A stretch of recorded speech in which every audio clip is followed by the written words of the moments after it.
മാർക്കെതിരായ 2 ബലാത്സംഗ കേസുകളും ഒറ്റ സംഘം അന്വേഷിക്കും. AIG ജി പൂങ്കുഴലിക്കാണ് അന്വേഷണ ചുമതല. പോലീസ് മേധാവിയുടെ നേരിട്ടുള്ള നിരീക്ഷണത്തിലാണ് അന്വേഷണം. ഇന്നലെ കൊച്ചിയിലെത്തിയ രാഹുൽ മാങ്കൂട്ടത്തിൽ അഭിഭാഷകനുമായി കൂടിക്കാഴ്ച നടത്തി. വിവരങ്ങൾ ആന്റണി ജിസ്റ്റോർസ് നൽകും. തീർച്ചയായും 2 കേസുകളാണ് രാഹുൽ മാങ്കൂട്ടത്തിനെതിരെ ഉള്ളത്. ഒന്നാമത്തെ കേസ് ആദ്യം രജിസ്റ്റർ ചെയ്ത കേസ് മുഖ്യമന്ത്രിക്ക് യുവതി നൽകിയ പരാതിയുടെ അടിസ്ഥാനത്തിൽ എടുത്ത ആ കേസ് ബലാത്സംഗം, നിർബന്ധിത ഭ്രൂണഹത്യ തുടങ്ങിയ വകുപ്പുകൾ എടുത്ത കേസ്. അത് നിലവിൽ അന്വേഷിക്കുന്നത് തിരുവനന്തപുരം സിറ്റി പോലീസ് കമ്മീഷണറുടെ നേതൃത്വത്തിലുള്ള ഒരു പ്രത്യേക സംഘമാണ് കേസ് അന്വേഷിക്കുന്നത്. അതിനുശേഷമാണ് 23-കാരിയായ പെൺകുട്ടി ഇമെയിൽ മുഖേന KPCCക്ക് ഒരു പരാതി നൽകുന്നു. ആ പരാതി പിന്നീട് KPCC പോലീസ് മേധാവിക്ക് കൈമാറി ക്രൈംബ്രാഞ്ച് കേസെടുക്കുന്നത്. ആ പരാതി നിലവിൽ അന്വേഷിക്കുന്നത് AIG ക്രൈംബ്രാഞ്ച് AIG ആയ ജി പൂങ്കുഴലിയാണ്. അങ്ങനെ 2 സംഘങ്ങളാണ് ഈ രാഹുൽ മാങ്കൂട്ടത്തിനെതിരായ കേസുകൾ നിലവിൽ അന്വേഷിച്ചുകൊണ്ടിരുന്നത്. ഇപ്പോൾ അതിനൊരു മാറ്റം വന്നിരിക്കുന്നത് ഈ ആദ്യത്തെ കേസ് സിറ്റി പോലീസ് കമ്മീഷണറുടെ നേതൃത്വത്തിൽ അന്വേഷിച്ചിരുന്ന ആദ്യത്തെ കേസ്, ആ കേസ് ഇപ്പോൾ ജി പൂങ്കുഴലിയുടെ സംഘത്തിന് കൈമാറിയിരിക്കുന്നു എന്നുള്ളതാണ് പ്രധാനപ്പെട്ട കാര്യം. അതായത് ഇനി എല്ലാ കേസുകളും അന്വേഷിക്കുക AIG ജി പൂങ്കുഴലിയുടെ നേതൃത്വത്തിലുള്ള അന്വേഷണ സംഘമായിരിക്കും എന്നുള്ളതാണ്. അതിന് പ്രധാനമായ ഒരു കാരണം എന്ന് പറയുന്നത് ഇനിയും രാഹുൽ മാങ്കൂട്ടത്തിനെതിരെ സമാനമായ പരാതികൾ വരാനുള്ള സാധ്യതയുണ്ട്. അപ്പോൾ അങ്ങനെ ഈ പരാതികൾ വരുമ്പോൾ അതിന്റെ രഹസ്യ സ്വഭാവമടക്കം കാത്തു സൂക്ഷിക്കേണ്ടതുണ്ട്. അതുകൊണ്ടാണ് ഈ ഒരു സംഘം അന്വേഷണത്തിന് മതി എന്നുള്ള നിലപാടിലേക്ക് എത്തിയത് എന്നുള്ളതാണ് മനസ്സിലാക്കാൻ കഴിയുന്നത്. ഈ പല ആളുകളും ഇത്തരത്തിൽ ഈ പോലീസ് ആസ്ഥാനത്തടക്കം ഈ പരാതികൾ നൽകുന്നതിനുള്ള സന്നദ്ധത അല്ലെങ്കിൽ അത് അറിയിച്ചിട്ടുണ്ട് എന്നുള്ള സൂചനകളൊക്കെ ഉണ്ട്. അപ്പോൾ അതിന്റെ അടിസ്ഥാനത്തിലാണ് ഇപ്പോൾ ഇത്രയും ഈ പ്രധാനപ്പെട്ട ഒരു നീക്കം എന്നുള്ളതാണ് മനസ്സിലാക്കാൻ കഴിയുന്നത്. ഈ AIG പൂങ്കുഴലിക്കൊപ്പം തന്നെ പോലീസ് മേധാവി, സംസ്ഥാന പോലീസ് മേധാവി റവാഡ ചന്ദ്രശേഖർ നേരിട്ട് ഈ അന്വേഷണത്തിന് മേൽനോട്ടം വഹിക്കുന്നുണ്ട്. അദ്ദേഹത്തിന്റെ നിരീക്ഷണത്തിലായിരിക്കും ഈ അന്വേഷണം നടക്കുക. പോലീസ് ഹെഡ്ക്വാർട്ടേഴ്സും ഇതിന് നിരീക്ഷണം നടത്തും എന്നുള്ള കാര്യം വ്യക്തമാക്കുകയും ചെയ്തിട്ടുണ്ട്. നമുക്കറിയാം രാഹുൽ മാങ്കൂട്ടത്തിന്റെ ഈ ഒളിവുമായി ബന്ധപ്പെട്ട അല്ലെങ്കിൽ അയാളെ പിടികൂടുന്നതുമായി ബന്ധപ്പെട്ട ഈ ഒളിവിടങ്ങളിൽ നിന്ന് രാഹുൽ മാങ്കൂട്ടം രക്ഷപ്പെടുന്ന ഒരു സാഹചര്യമൊക്കെ ഉണ്ടായിരുന്നു. ആ ഘട്ടത്തിൽ ഉയർന്ന പ്രധാനപ്പെട്ട ഒരു ആരോപണം എന്ന് പറയുന്നത് ഈ പോലീസ് സംഘത്തിൽ നിന്ന് തന്നെ, ഈ പ്രത്യേക ആദ്യത്തെ അന്വേഷണ സംഘത്തിൽ നിന്ന് ഈ പോലീസ് സംഘത്തിന്റെ നീക്കത്തെ സംബന്ധിച്ചുള്ള വിവരങ്ങൾ രാഹുൽ മാങ്കൂട്ടത്തിന് കൃത്യമായി ചോർന്ന് ലഭിക്കുന്നുണ്ട് എന്നുള്ള ഒരു ആരോപണം അല്ലെങ്കിൽ ഒരു പരാതി ഉയർന്നിരുന്നു. ഇതുകൊണ്ടാണ് ഇയാൾക്ക് ഈ ഓരോ സ്ഥലങ്ങളിൽ നിന്ന്, നേരത്തെ നമ്മൾ ഈ പല സ്ഥലങ്ങളിലും അന്വേഷണ സംഘം എത്തുന്നതിന് തൊട്ട് മുൻപാണ് രാഹുൽ മാങ്കൂട്ടത്തിൽ രക്ഷപ്പെട്ടു പോയിക്കൊണ്ടിരുന്നത്. അതിന് കാരണം ഈ രാഹുൽ മാങ്കൂട്ടത്തിൽ ഈ പോലീസ് സംഘത്തിൽ നിന്ന് രഹസ്യ വിവരങ്ങൾ ലഭിക്കുന്നു എന്നുള്ളത് കൊണ്ടാണ് എന്നുള്ള വിലയിരുത്തലുണ്ടായിരുന്നു. ഏതായാലും ഇപ്പോൾ അതെല്ലാം മാറ്റി ഒരു അന്വേഷണ സംഘത്തിലേക്ക് മാറ്റിയിരിക്കുകയാണ്. AIG ജി പൂങ്കുഴലി ആയിരിക്കും ഇനി രാഹുൽ മാങ്കൂട്ടത്തിനെതിരായ 2 ബലാത്സംഗ കേസുകളും അന്വേഷിക്കുക. അതേസമയം ഇന്നലെ നമുക്കറിയാവുന്നതുപോലെ രാഹുൽ മാങ്കൂട്ടത്തിൽ പുറം ലോകത്തേക്ക് എത്തിയിട്ടുണ്ട്. ഇന്നലെ കൊച്ചി ഈ വൈകുന്നേരം കുന്നത്തൂർ മേട് സ്കൂളിലെത്തി വോട്ട് രേഖപ്പെടുത്തി. അവിടെ നിന്ന് പിന്നീട് ഓഫീസിലെത്തി, ഫ്ളാറ്റിലെത്തി. അതിനുശേഷം ഇന്നലെ രാത്രി ഏതാണ്ട് 11 മണിയോടുകൂടി രാഹുൽ മാങ്കൂട്ടത്തിൽ കൊച്ചിയിലെത്തിയിരുന്നു. കൊച്ചിയിലെത്തി രാഹുൽ മാങ്കൂട്ടത്തിന്റെ കേസ്, ഈ മുൻകൂർ ജാമ്യ അപേക്ഷ അടക്കം കൈകാര്യം ചെയ്യുന്ന അഭിഭാഷകനുമായി കൂടിക്കാഴ്ച നടത്തുകയും ചെയ്തു. അതിനുശേഷം പാലക്കാടേക്ക് മടങ്ങുകയും ചെയ്തിട്ടുണ്ട്. ഇന്നലെ രാഹുൽ മാങ്കൂട്ടത്തിൽ വ്യക്തമാക്കിയതുപോലെ തന്നെ പാലക്കാട് തന്നെ രാഹുൽ മാങ്കൂട്ടത്തിൽ തുടരും എന്നുള്ളത് തന്നെയാണ് പറഞ്ഞിരിക്കുന്നത്. രാഹുൽ മാങ്കൂട്ടത്തിൽ ഈ വരും ദിവസങ്ങളിലും പാലക്കാട് തന്നെ തുടരും എന്ന് വ്യക്തമാക്കുകയും ചെയ്തിട്ടുണ്ട്. ഇനി അടുത്ത നീക്കം എന്താണ് എന്നുള്ളതാണ് അറിയേണ്ടത്. പാലക്കാട് താമസിക്കുന്ന ഫ്ളാറ്റ് ഒഴിയാൻ രാഹുൽ മാങ്കൂട്ടത്തിന് നോട്ടീസ്. ഫ്ളാറ്റ് അസോസിയേഷനാണ് നോട്ടീസ് നൽകിയത്. ഈ മാസം 25-നകം ഫ്ളാറ്റ് ഒഴിയണമെന്നാണ് ആവശ്യം. രാഹുൽ മാങ്കൂട്ടത്തിൽ താമസിക്കുന്നത് മറ്റ് താമസക്കാർക്ക് ബുദ്ധിമുട്ടുണ്ടാകുന്നുവെന്നും നോട്ടീസിൽ പറയുന്നു. ഫ്ളാറ്റ് ഒഴിയാമെന്ന് രാഹുൽ മാങ്കൂട്ടത്തിൽ അസോസിയേഷനെ അറിയിച്ചു. ബലാത്സംഗ കേസിൽ 15 ദിവസത്തെ ഒളിവിന് ശേഷം കഴിഞ്ഞ ദിവസമാണ് രാഹുൽ മാങ്കൂട്ടത്തിൽ പാലക്കാട് തിരിച്ചെത്തിയത്. MLA ആയി തിരഞ്ഞെടുക്കപ്പെട്ടതിന് ശേഷമാണ് രാഹുൽ മാങ്കൂട്ടത്തിൽ പാലക്കാട്ടെ ഫ്ളാറ്റിൽ താമസം തുടങ്ങിയത്.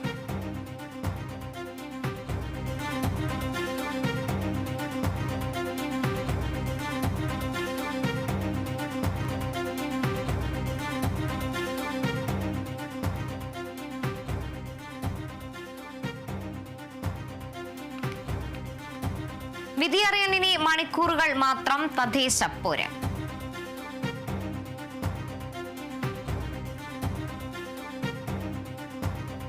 സംസ്ഥാനത്തെ തദ്ദേശ തെരഞ്ഞെടുപ്പിന്റെ വോട്ടെണ്ണൽ നാളെ നടക്കും. രാവിലെ 8 മണി മുതൽ വോട്ടെണ്ണൽ 244 കേന്ദ്രങ്ങളിലാണ് വോട്ടെണ്ണലായി സജീവമാക്കിയിരിക്കുന്നത്. 8:30യോടെ ആദ്യഫല സൂചനകൾ പുറത്തുവരും.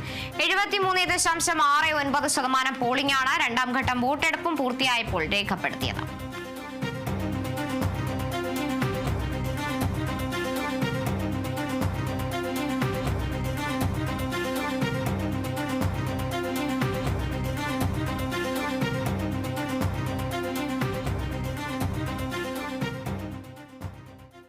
ഇടുക്കി ജില്ലയിലെ തദ്ദേശ തെരഞ്ഞെടുപ്പിന്റെ വോട്ടെണ്ണലിനായുള്ള എല്ലാ ക്രമീകരണങ്ങളും പൂർത്തിയായതായി ജില്ലാ തെരഞ്ഞെടുപ്പ് ഓഫീസറായ ജില്ലാ കളക്ടർ ദിനേശൻ ചെറുവാട്ട അറിയിച്ചു. രാവിലെ 7 മണിക്ക് അതാത് വരണാധികാരികളുടെ നേതൃത്വത്തിൽ സ്ട്രോങ് റൂമുകൾ തുറന്ന വോട്ടിംഗ് യന്ത്രങ്ങൾ കൌണ്ടിംഗ് ഹാളിലെത്തിക്കും. രാവിലെ 8 മണിയോടെ വോട്ടെണ്ണൽ ആരംഭിക്കും. പോസ്റ്റൽ ബാലറ്റുകളാണ് ആദ്യം എണ്ണുന്നത്. പഞ്ചായത്തുകളിലെ പോളിംഗ് ബൂത്തുകളുടെ എണ്ണം അനുസരിച്ചാണ് വോട്ട് എണ്ണുന്നതിനെ കുറിച്ചുള്ള ടേബിൾ ക്രമീകരിച്ചിരിക്കുന്നത്. ഓരോ പഞ്ചായത്തിന്റെയും 1-ാം നമ്പർ വാർഡ് മുതലാണ് എണ്ണി തുടങ്ങുക. ഒരു ടേബിളിൽ ഒരു കൌണ്ടിംഗ് സൂപ്പർവൈസറും ഒരു അസിസ്റ്റന്റുമാണ് ഉണ്ടായിരിക്കുക. ജില്ലയിലെ 8 ബ്ലോക്ക് പഞ്ചായത്തിലും 2 മുനിസിപ്പാലിറ്റിയിലും ഉൾപ്പെടെ 10 കേന്ദ്രങ്ങളിലായാണ് വോട്ടെണ്ണൽ നടക്കുന്നത്. തദ്ദേശ സ്വയംഭരണ സ്ഥാപനങ്ങളിലേക്കുള്ള തെരഞ്ഞെടുപ്പുമായിട്ട് ബന്ധപ്പെട്ടിട്ടുള്ള വോട്ടെണ്ണൽ അതിനുള്ള എല്ലാ ക്രമീകരണങ്ങളും പൂർത്തിയായിട്ടുണ്ട്. ഇന്നേ ദിവസം പൂർത്തിയായിട്ടുണ്ട്. നാളെ, അതായത് വോട്ടെണ്ണൽ ദിവസമായ ഡിസംബർ 13 നാളെ രാവിലെ 7 മണിക്ക് തന്നെ ബന്ധപ്പെട്ട ഭരണാധികാരികളുടെ സാന്നിധ്യത്തിൽ സ്ട്രോങ് റൂമുകൾ തുറന്ന് നമ്മുടെ വോട്ടിംഗ് മെഷീനുകൾ അതിൻ്റെ കൗണ്ടിംഗ് ടേബിളിലേക്ക് എത്തുകയും 8 മണിക്ക് തന്നെ വോട്ടെണ്ണൽ എല്ലാ കേന്ദ്രങ്ങളിലും ആരംഭിക്കുകയും ചെയ്യും. ഒരു ടേബിളിൽ ഒരു കൗണ്ടിംഗ് സൂപ്പർവൈസറും അസിസ്റ്റന്റും ഉണ്ടായിരിക്കും. ജില്ലയിൽ 8 ബ്ലോക്ക് പഞ്ചായത്തിൽ 2 മുനിസിപ്പാലിറ്റികൾ ഉൾപ്പെടെ 10 കേന്ദ്രങ്ങളിലാണ് വോട്ടെടുപ്പ് നടക്കുന്നത്. അതിൽ അടിമാലി ബ്ലോക്ക് പഞ്ചായത്തിന്റെ പരിധിയിലെ വോട്ടെണ്ണൽ കേന്ദ്രം അടിമാലി ഗവൺമെന്റ് ഹയർ സെക്കൻഡറി സ്കൂളും, ദേവികുളം ബ്ലോക്ക് പഞ്ചായത്ത് പരിധിയിലെ വോട്ടെണ്ണൽ കേന്ദ്രം Munnar government vocational higher secondary സ്കൂളും, കട്ടപ്പന ബ്ലോക്ക് പഞ്ചായത്ത് പരിധിയിലെ വോട്ടെണ്ണൽ കേന്ദ്രം Kattappana saint George higher secondary സ്കൂളും, നെടുങ്കണ്ടം ബ്ലോക്ക് പഞ്ചായത്ത് പരിധിയിലെ വോട്ടെണ്ണൽ കേന്ദ്രം സെന്റ് സെബാസ്റ്റ്യൻസ് ഹയർ സെക്കൻഡറി സ്കൂളും, ഇടുക്കി ബ്ലോക്ക് പഞ്ചായത്ത് പരിധിയിലെ വോട്ടെണ്ണൽ കേന്ദ്രം പൈനാവിലുള്ള ഏകലവ്യ മോഡൽ റെസിഡൻഷ്യൽ സ്കൂളും, അഴുത ബ്ലോക്ക് പഞ്ചായത്ത് പരിധിയിലെ വോട്ടെണ്ണൽ കേന്ദ്രം Peermade Mariagiri English medium public സ്കൂളും, തൊടുപുഴ ബ്ലോക്ക് പഞ്ചായത്ത് പരിധിയിലെ വോട്ടെണ്ണൽ കേന്ദ്രം തൊടുപുഴ സെന്റ് സെബാസ്റ്റ്യൻസ് UP സ്കൂളും, ഇളന്തേശം ബ്ലോക്ക് പഞ്ചായത്ത് പരിധിയിലെ വോട്ടെണ്ണൽ കേന്ദ്രമായി Karimannoor saint Joseph higher secondary സ്കൂളുമാണ് ക്രമീകരിച്ചിരിക്കുന്നത്. തൊടുപുഴ മുനിസിപ്പാലിറ്റി വോട്ടെണ്ണൽ കേന്ദ്രം തൊടുപുഴ സെന്റ് സെബാസ്റ്റ്യൻ ഹൈസ്കൂളും, കട്ടപ്പന മുനിസിപ്പാലിറ്റി വോട്ടെണ്ണൽ കേന്ദ്രമായി Kattappana Oshanam English medium higher secondary സ്കൂളുമാണ് ക്രമീകരിച്ചിട്ടുള്ളത്. ജില്ലയിലെ വോട്ടെണ്ണൽ നടപടിക്കായി 2000-ഓളം ഉദ്യോഗസ്ഥരെയും സുരക്ഷാ ക്രമീകരണങ്ങളായി 1500-ഓളം പോലീസ് ഉദ്യോഗസ്ഥരെയും വിന്യസിച്ചിട്ടുണ്ട്. വോട്ടെണ്ണലിൽ പങ്കെടുക്കുന്ന എല്ലാ ഉദ്യോഗസ്ഥർക്കും ആവശ്യമായ ട്രെയിനിങ്ങും ഇതിനകം തന്നെ നൽകി വന്നിട്ടുണ്ട്. കൂടാതെ വോട്ടെണ്ണലിന്റെ തത്സമയ വിവരങ്ങൾ ലഭ്യമാക്കുന്നതിന് ജില്ലാ ഇൻഫർമേഷൻ ഓഫീസിൽ മീഡിയ സെന്റർ സജ്ജീകരിച്ചിട്ടുണ്ട്. സെന്ററിൽ സജ്ജമാക്കിയ ബിഗ് സ്ക്രീനിൽ ഫലം തത്സമയം അറിയാൻ കഴിയും. ജില്ലാ ഇൻഫർമേഷൻ ഓഫീസിന്റെ സോഷ്യൽ മീഡിയ പ്ലാറ്റ്ഫോമിലും ഫലം ലഭ്യമാകും. ഇത്തരം എല്ലാ സജ്ജീകരണങ്ങളും കൃത്യമായിട്ട് തലേന്ന് ഇന്ന് തന്നെ സജ്ജീകരിച്ചിട്ടുണ്ട്. കോഴിക്കോട് ജില്ലയിൽ UDF ചരിത്ര വിജയം നേടുമെന്ന് DCC president K. Praveenkumar Kerala vision ന്യൂസിനോട്. കോഴിക്കോട് ഇനി ഉണ്ടാവുക UDFന്റെ മേയറാണ്. കോർപ്പറേഷനിൽ 40-ലധികം സീറ്റ് UDF നേടും. കൊയിലാണ്ടി മുനിസിപ്പാലിറ്റി UDF തിരിച്ചു പിടിക്കും. ജില്ലാ പഞ്ചായത്തിൽ 15 വരെ സീറ്റുകൾ UDF പിടിക്കും. അപ്പോഴും വോട്ടർ പട്ടികയിലെ കൃത്രിമത്വവും വാർഡ് വിഭജനത്തിലെ അശാസ്ത്രീയതയും മാത്രമാണ് പ്രതിസന്ധിയെന്നും K. പ്രവീൺകുമാർ പറഞ്ഞു. തദ്ദേശ തെരഞ്ഞെടുപ്പ് കഴിഞ്ഞപ്പോൾ, അതായത് തുടക്കം മുതൽ തന്നെ തദ്ദേശ തെരഞ്ഞെടുപ്പിൽ വലിയ പോളിംഗ് ഒക്കെ രേഖപ്പെടുത്തിയിരുന്നു. പക്ഷെ അന്തിമ കണക്ക് വന്നപ്പോൾ കഴിഞ്ഞ തവണത്തതിനെ അപേക്ഷിച്ച് 2 മുതൽ 3% വരെ പോളിംഗ് കുറവാണ് പല തദ്ദേശ സ്ഥാപനങ്ങളിലും. എങ്കിൽ കൂടിയും 3 മുന്നണികളും രാവിലെ മുതൽ കണ്ട വലിയ നിരയിൽ വലിയ പ്രതീക്ഷയാണ് അർപ്പിക്കുന്നത്. പ്രത്യേകിച്ച് കോഴിക്കോട് കോർപ്പറേഷൻ്റെ കാര്യത്തിൽ വലിയ പ്രതീക്ഷ അർപ്പിക്കുന്നു. ഒപ്പം മറ്റ് LDFും UDFും മറ്റ് തദ്ദേശ സ്ഥാപനങ്ങളിലും പ്രതീക്ഷ അർപ്പിക്കുന്നുണ്ട്. UDFിൻ്റെ കോഴിക്കോട് ജില്ലയിലെ പ്രതീക്ഷകൾ എന്തൊക്കെയാണ് എന്ന് പങ്കുവയ്ക്കാൻ ഇപ്പോൾ കേരള വിഷൻ ന്യൂസിനൊപ്പം കോഴിക്കോട് DCC അധ്യക്ഷൻ അഡ്വക്കേറ്റ് K. പ്രവീൺകുമാറുണ്ട്. എങ്ങനെയാണ് പ്രസിഡന്റ് കാണുന്നത് ഈ ഒരു പോളിംഗ് ശതമാനം 2 മുതൽ 3% വരെ കുറഞ്ഞിരിക്കുന്നു എന്നുള്ളത് എങ്ങനെയാണ്? ഏത് സാഹചര്യമായാലും ചരിത്ര വിജയമാണ് UDFിൻ്റെ പ്രതീക്ഷ. ജനം ഇത്തവണ ഈ ജില്ലയിൽ UDF നിൽക്കും. പിന്നെ പോളിംഗ് ശതമാനം കുറഞ്ഞത് കേരളത്തിലെ സാഹചര്യമാണ്. കാരണം കഴിഞ്ഞ 10 വർഷക്കാലത്തിനിടയ്ക്ക് കേരളത്തിൽ നിന്ന് വിട്ടുപോയ വിദ്യാർത്ഥികൾ, യുവാക്കളുടെ എണ്ണെടുക്ക്. കേരളം ഒരു കാലത്ത് 2016 വരെ മറ്റു സംസ്ഥാനങ്ങളിൽ നിന്നും മറ്റു പ്രദേശങ്ങളിൽ നിന്നും ആളുകൾ തേടിയെത്തി ഇടമായിരുന്നു. പക്ഷേ ഇന്നത് കേരളം എല്ലാവരും വിട്ടുപോവാണ്. ഇവിടെ നടത്താൻ വിദ്യാഭ്യാസ സ്ഥാപനമില്ല, ജോലി ചെയ്യാൻ സ്ഥാപനങ്ങളില്ല. അപ്പോൾ അവർ മറ്റു പ്രദേശങ്ങളിലേക്ക് ചേക്കേറി, പ്രത്യേകിച്ച് ബാംഗ്ലൂർ, മൈസൂർ, ചെന്നൈ, മംഗലാപുരം അങ്ങനെയുണ്ടെങ്കിൽ ആ പോയ ആളുകൾക്ക് കേരളം വിട്ടുപോയത് കേരളത്തോടുള്ള ഉറപ്പ് കൊണ്ടല്ല. കേരളത്തിൽ അവർക്ക് ജീവിക്കാനുള്ള സാഹചര്യമില്ല, പഠിക്കാനുള്ള സാഹചര്യമില്ല. അങ്ങനെ വിട്ടുപോയ അവരുടെ മുമ്പിൽ ഫസ്റ്റ് പ്രിഫറൻസ് എന്താണ്? അവരുടെ ജോലി, അവരുടെ വിദ്യാഭ്യാസം. വരാൻ സാധിച്ചില്ല. നിങ്ങൾ കഴിഞ്ഞ ഒരു 5-8 വർഷക്കാലത്തോടെ ഇങ്ങോട്ടേക്ക് എടുത്ത് നോക്കിയാൽ, വിശിഷ്യ കഴിഞ്ഞ നിയമസഭ മുതൽ നടന്ന ഉപതെരഞ്ഞെടുപ്പുകളും ലോക്സഭ എടുത്ത് നോക്കിയാൽ കേരളത്തിൽ പോളിംഗ് ശതമാനം കുറവാണ്. ഈ കേരളത്തിൽ ഈ സാഹചര്യം മാറാതെ ഒരു കാരണവശാലും ഇനി പോളിംഗ് ശതമാനം കൂടുന്ന പ്രശ്നമില്ല. ഓരോ വാർഡുകളിലും ഓരോ ബൂത്തുകളിലും 30 മുതൽ 50 വരെ ആളുകൾ പുറത്താണ്. പുറത്തായ ആളുകൾക്ക്, വിദ്യാർത്ഥികൾക്ക് വൈവ ഉണ്ടാവും, പരീക്ഷ ഉണ്ടാവും, ഉദ്യോഗാർത്ഥികളുടെ ജോലി ഉണ്ടാവും. അത് വിട്ട് വരാൻ സാധിക്കുന്നില്ല. അതായത് നിലവിലെ ഭരണകൂടത്തിൻ്റെ ഒരു പിടിപ്പുകൂടിയാണ് ഈ പോളിംഗ് ശതമാനം കുറയാനുള്ള സാഹചര്യം ഒരുക്കിയത് എന്നാണ് ആരോപിക്കുന്നത്. അത് ഞാൻ പറഞ്ഞാൽ ചിലപ്പോൾ എന്നെ കളിയാക്കും ചിലർ, ചിലപ്പോൾ അത് തമാശക്കെടുക്കും. പക്ഷെ അതാണ് സത്യം. കാരണം നിങ്ങൾ നോക്കൂ, നിങ്ങളൊന്നും വേണ്ട, കഴിഞ്ഞ 8 വർഷക്കാലത്തിനിടയ്ക്ക് മാധ്യമങ്ങൾ നടത്തേണ്ടതാണ് കേരളത്തിൽ നിന്ന് വിട്ടുപോയ യുവാക്കളുടെയും വിദ്യാർത്ഥികളുടെയും എണ്ണമെടുത്താൽ മതി. അതിനു മുമ്പ് പരിശോധിക്കുക. ഇത് രണ്ടും വെച്ചാൽ സത്യം മനസ്സിലാവും. ഇത് കേരളീയ പൊതുസമൂഹം ഗൗരവത്തോടെ ചർച്ച ചെയ്യേണ്ട വിഷയമാണ്. അതാണ് ഞങ്ങൾ പറയുന്നത്, കേരളമാണെങ്കിൽ ഒരു സെൽഫ് കോമ്പിറ്റൻസ് സ്റ്റേറ്റ്, സ്വയം പര്യാപ്ത കേരളം. ഇവിടെ ജനിച്ച കുട്ടികൾക്ക് ഇവിടെ പഠിക്കുവാനും ഇവിടെ ജോലി ചെയ്യുവാനും ഇവിടെ വളരാനുള്ള സാഹചര്യം ഉണ്ടാവണം. അത് ദൗർഭാഗ്യവശാൽ ഇല്ല എന്നല്ല, ഉള്ളത് പോവുകയും ചെയ്തു. അതിനപ്പുറത്തേക്ക് നമ്മൾ വന്നു കഴിഞ്ഞാൽ ഈ കോഴിക്കോട് കോർപ്പറേഷനൊക്കെ UDF വലിയ അവകാശവാദം ഉന്നയിച്ചിട്ടുണ്ടായിരുന്നു. 40 സീറ്റുകൾ എന്നൊരു അവകാശവാദം. ഇപ്പോൾ പോളിംഗ് കഴിഞ്ഞു. ഇനിയിപ്പോൾ കൂട്ടലും കിഴക്കലുകളും ഒക്കെ ആയിട്ടുള്ള മണിക്കൂറുകളാണ്. നാളെ റിസൾട്ട് വരാനിരിക്കുകയാണ്. CPIM കോഴിക്കോട് ജില്ലാ സെക്രട്ടറി പറഞ്ഞത് UDFൻ്റെ അവകാശവാദം ഇന്ന് രാത്രി കൂടി മാത്രമേ ഉണ്ടാകൂ എന്ന്. അദ്ദേഹത്തിൻ്റെ വിശ്വാസം അത് രക്ഷിക്കട്ടെ. ഞാനൊരു കണക്ക് CPI ജില്ലയോട് ചോദിക്കാം. കഴിഞ്ഞ തവണ കോഴിക്കോട് കോർപ്പറേഷനിൽ 3,32,000 പേരാണ് വോട്ട് ചെയ്തത്. 1,31,000 വോട്ടാണ് LDF ലഭിച്ചത്. UDF ലഭിച്ചത് 90,000 വോട്ടാണ്. 40,000 ഡിഫറൻസ്. CPI ജില്ലാ സെക്രട്ടറി അത് വെച്ച് കണക്ക് പറയട്ടെ. ഒന്ന്, കോഴിക്കോട് ജില്ലയിൽ കോർപ്പറേഷനിൽ 17 സീറ്റാണ് UDFനുള്ളത്. സത്യം പറഞ്ഞാൽ 17 ഇല്ല, 17 സീറ്റ്. ആ 17 സീറ്റിൽ എത്ര വർദ്ധിക്കുന്ന CPI പറഞ്ഞാൽ ഞങ്ങൾ പറഞ്ഞ 40, അത് കൂടുകയല്ലാതെ ഒരെണ്ണം കുറയില്ല. ഇപ്പോഴും ആ ഒരു ആത്മവിശ്വാസത്തിൻ്റെ തന്നെ സംശയക്കാര്യത്തിലുള്ളത് നിറഞ്ഞ ആത്മവിശ്വാസം. 40-ൽ 1 കൂടുകയല്ലാതെ കുറയില്ല. UDFൻ്റെ മേയർ ഉണ്ടാവും കോഴിക്കോട് നഗരസഭയിൽ ഇത്തവണ. മറ്റൊന്ന് അദ്ദേഹം പറയുന്നത് 2 നഗരസഭ LDFന് അധികം കിട്ടും എന്നാണ്. കാരണം നഗരസഭകളുടെ ഒരു ലിസ്റ്റ് പരിശോധിച്ചാൽ ഇപ്പോൾ UDFനാണ് ഒരു നഗരസഭ അധികമായി കോഴിക്കോട് ജില്ലയിൽ കിട്ടുന്നത്. ഇത്തവണ ആ മേൽക്കൈ ഉണ്ടാകില്ല. പകരം LDF 2 അധികം തിരിച്ചു പിടിച്ചുകൊണ്ട് UDFൻ്റെ മേൽക്കൈ അവസാനിപ്പിക്കും നഗരസഭകളിലെ എന്നാണ് പറയുന്നത്. UDF ഭരിക്കുന്നത് ഏതായാലും തൊടാൻ LDF നോക്കണ്ട. അവരെ കയ്യിലുള്ള മുക്കത്തും വടകരയും കൊയിലാണ്ടി എന്ത് സംഭവിക്കുന്നു നോക്കട്ടെ. ആ കോട്ട അവർക്ക് ആക്കാൻ സാധിക്കില്ല. കൊയിലാണ്ടി മുനിസിപ്പാലിറ്റിയൊക്കെ എന്തായാലും ഇത്തവണ UDF തിരിച്ചു പിടിക്കും. വടകരയും മുക്കവും പിടിക്കും. മുനിസിപ്പാലിറ്റിയിൽ 7 UDF പിടിക്കും. ഈ ജില്ലാ പഞ്ചായത്ത് ഡിവിഷനുകളുടെ കാര്യത്തിൽ ജില്ലാ പഞ്ചായത്തിൽ 27 സീറ്റാണുള്ളത്.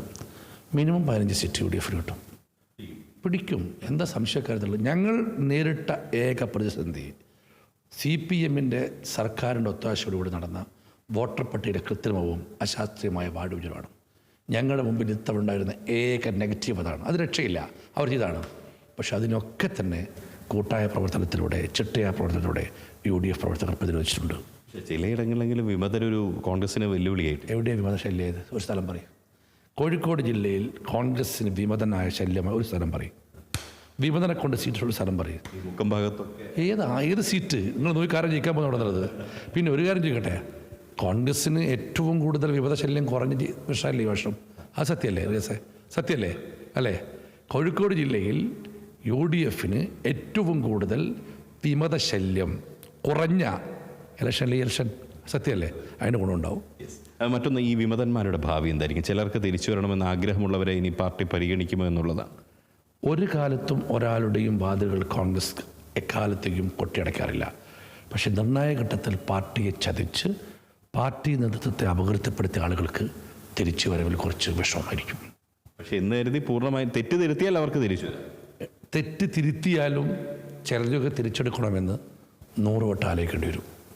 അതിനുശേഷം മാത്രം. കാരണം കോൺഗ്രസ് പാർട്ടി വാതിലുകൾ ഒരു കാലത്തും എല്ലാവരുടെയും മുമ്പിൽ എല്ലാ കാലത്തും അടച്ചിട്ടില്ല.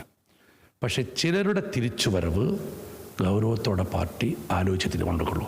ചിലർക്ക് എന്തായാലും ആ കാര്യത്തിൽ ബുദ്ധിമുട്ടായിരിക്കുമെന്നാണ് എൻ്റെ ഒരു കണക്കൂട്ടൽ. തീരുമാനിക്കേണ്ട ഞാൻ ഒറ്റയ്ക്കല്ല, കൂട്ടായ നേതൃത്വമാണ്. എന്തായാലും താങ്കളുടെ ആത്മവിശ്വാസം നാളെ ഉണ്ടാവട്ടെ. വലിയ ആത്മവിശ്വാസത്തിലാണ് കോഴിക്കോട് DCC പ്രസിഡന്റ് ഉള്ളത്. കോഴിക്കോട് കോൺഗ്രസ് നേതൃത്വം പറയുന്നത് ഇത്തവണ കോർപ്പറേഷന് UDF മേയർ ഉണ്ടാകും. ഒപ്പം തന്നെ ജില്ലാ പഞ്ചായത്തിൽ 15 സീറ്റോളം UDF പിടിക്കും, വലിയൊരു മേൽക്കൈ നേടും. ഒപ്പം പരമാവധി നഗരസഭകളും പിടിക്കുമെന്നുള്ളതാണ്. CPM ജില്ലാ സെക്രട്ടറിയുടെ അവകാശവാദങ്ങൾ പാടെ തള്ളുകയാണ് DCC അധ്യക്ഷൻ. ക്യാമറ പേഴ്സൺ രാഹുൽ മക്കടയ്ക്കൊപ്പം Riyas KMR, Kerala vision news, Kozhikode. Kannur Vengad UDF സ്ഥാനാർത്ഥിക്കും ബൂത്ത് ഏജന്റിനും മർദ്ദനമേറ്റു. പഞ്ചായത്തിലെ വാർഡ് 16 UDF സ്ഥാനാർത്ഥി ഷീന ടിക്കും ബൂത്ത് ഏജന്റ് നരേന്ദ്രബാബുവിനുമാണ് മർദ്ദനമേറ്റത്. മമ്പറം ടൗണിൽ വെച്ചാണ് ആക്രമണം ഉണ്ടായത്.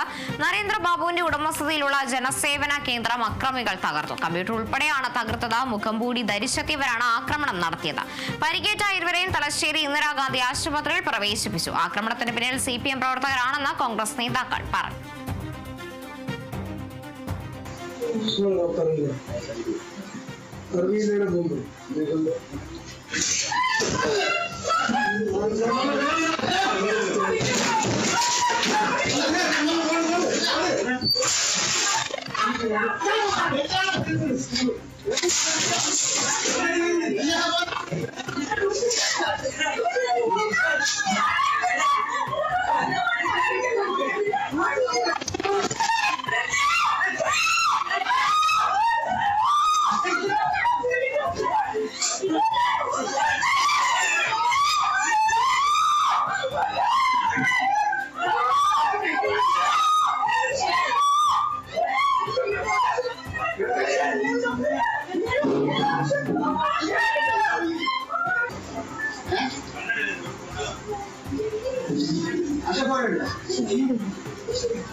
കോൺഗ്രസ് നേതാക്കൾക്ക് മുന്നറിയിപ്പുമായി മുസ്ലിം ലീഗ് നേതാവ് PMA സലാം. നേതാക്കൾക്ക് അപക്വമായ പ്രസ്താവനകൾ നടത്തരുത്.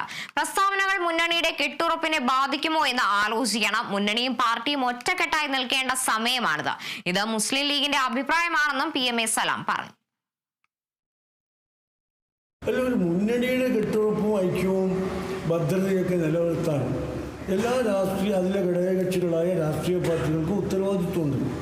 പ്രത്യേകിച്ച് ഉന്നത സ്ഥാനങ്ങളിൽ ഇരിക്കുന്ന UDFന്റെ നേതാക്കന്മാർ, അതിലെ വിവിധ ഘടകകക്ഷികളുടെ നേതാക്കന്മാരൊക്കെ പ്രസ്താവനകൾ ഇറക്കുമ്പോൾ അത്യാവശ്യം അവരിയ്ക്കുന്ന സ്ഥാനത്തെക്കുറിച്ചെങ്കിലും ഒന്ന് ഓർമ്മയാണോ, അല്ലെങ്കിൽ അവർ പ്രതിനിധാനം ചെയ്യുന്ന സംഘടനയെയും മുന്നണിയെയും കുറിച്ച് ഓർമ്മയാണ്.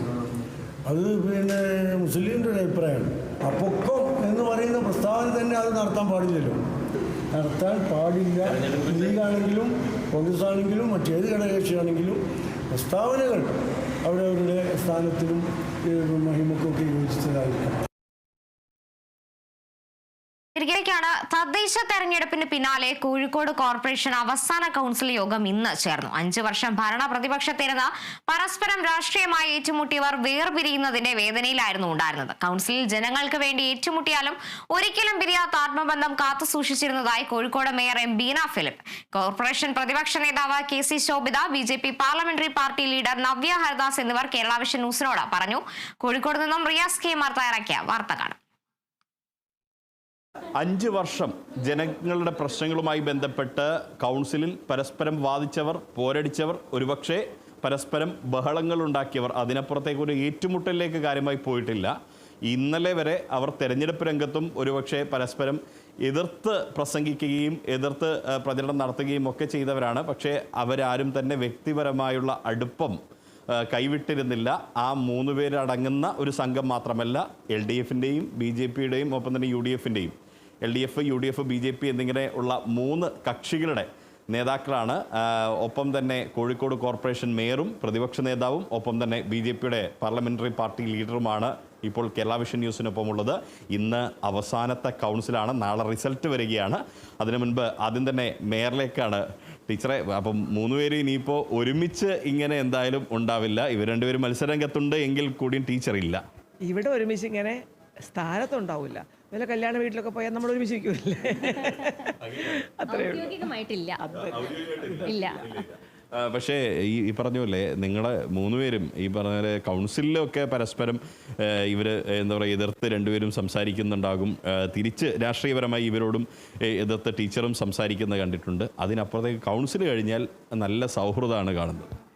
നയത്തെയാണല്ലോ, നയത്തെയും സമീപനത്തെയും നമ്മൾ എതിർക്കുന്നതോടൊപ്പം വ്യക്തിപരമായ സ്വഭാവം എന്നത് നമ്മളെപ്പോഴും പരസ്പരം അങ്ങോട്ടും ഇങ്ങോട്ടും സ്നേഹവും ബഹുമാനവും ഒക്കെ ഉള്ളതാണ്.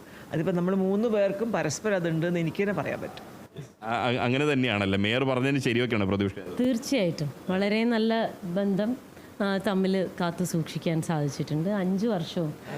കാരണം സ്ത്രീകളായതുകൊണ്ട് തന്നെ സമാനമായ പ്രശ്നങ്ങളാണ് നമ്മൾ അഭിമുഖീകരിക്കുന്നത്. അപ്പോൾ അതൊക്കെ പരസ്പരം ഷെയർ ചെയ്യും. അസുഖമോ വല്ലായ്മയോ സന്തോഷമോ ഒക്കെ ഉണ്ടെങ്കിൽ പരസ്പരം ഷെയർ ചെയ്യുകയൊക്കെ ചെയ്യുന്ന നല്ല വോമായിട്ടുള്ള ഒരു റിലേഷൻഷിപ്പായിരുന്നു. നവ്യക്കും അങ്ങനെ തന്നെയാണല്ലേ ഇവരെ കുറിച്ചിട്ടുള്ള ഒരു അഭിപ്രായം? BJP അതെ, രാഷ്ട്രീയത്തിന് അതീതമായിട്ടുള്ള ബന്ധം പുലർത്തുന്ന ആളുകളാണ് ഞങ്ങളെല്ലാവരും. അത് കൗൺസിലിനകത്ത് രാഷ്ട്രീയമായിട്ടുള്ള നിലപാടുകൾ ഞങ്ങൾ 3 പേരും കൃത്യമായിട്ട് രേഖപ്പെടുത്താറുണ്ട്. പക്ഷേ ആ കൗൺസിൽ ഹാൾ കടന്നു വരുമ്പോൾ വളരെയേറെ ബഹുമാനിക്കുന്ന ഒരു വ്യക്തിയാണ് ഞാൻ, ബഹുമാനപ്പെട്ട മേയറിനെ. കഴിഞ്ഞ 5 വർഷക്കാലവും മേയറോട് ചെന്ന് നമ്മളൊരു കാര്യം പറയുന്ന സമയത്ത് അത് അതിൻ്റേതായിട്ടുള്ള തലത്തിൽ എടുത്തുകൊണ്ട് മേയർ വളരെ അനുഭവപൂർണ്ണമായിട്ടുള്ള നിലപാടുകളാണ് സ്വീകരിക്കാറ്. ആ തരത്തിൽ തന്നെയാണ് പ്രതികരിക്കാറും. ഒരു കൗൺസിലറായിട്ട് അല്ല, ഒരു മകളെ പോലെയാണ് മേയർ പലപ്പോഴും പെരുമാറിയിട്ടുള്ളത് എന്നുള്ള കാര്യത്തിൽ വളരെ സന്തോഷം എനിക്ക് പലപ്പോഴും ഉണ്ടായിട്ടുണ്ട്. ഇന്ന് കുറച്ച് വൈകാരികമായി പോയോ ടീച്ചർ എന്നുള്ളതാണ് ഒരു സംശയം അല്ലേ? കുറച്ച് കൗൺസിൽ അവസാനത്തെ ഒരു കൗൺസിലിൻ്റെ ഒരു വൈകാരികത ഉണ്ടോ?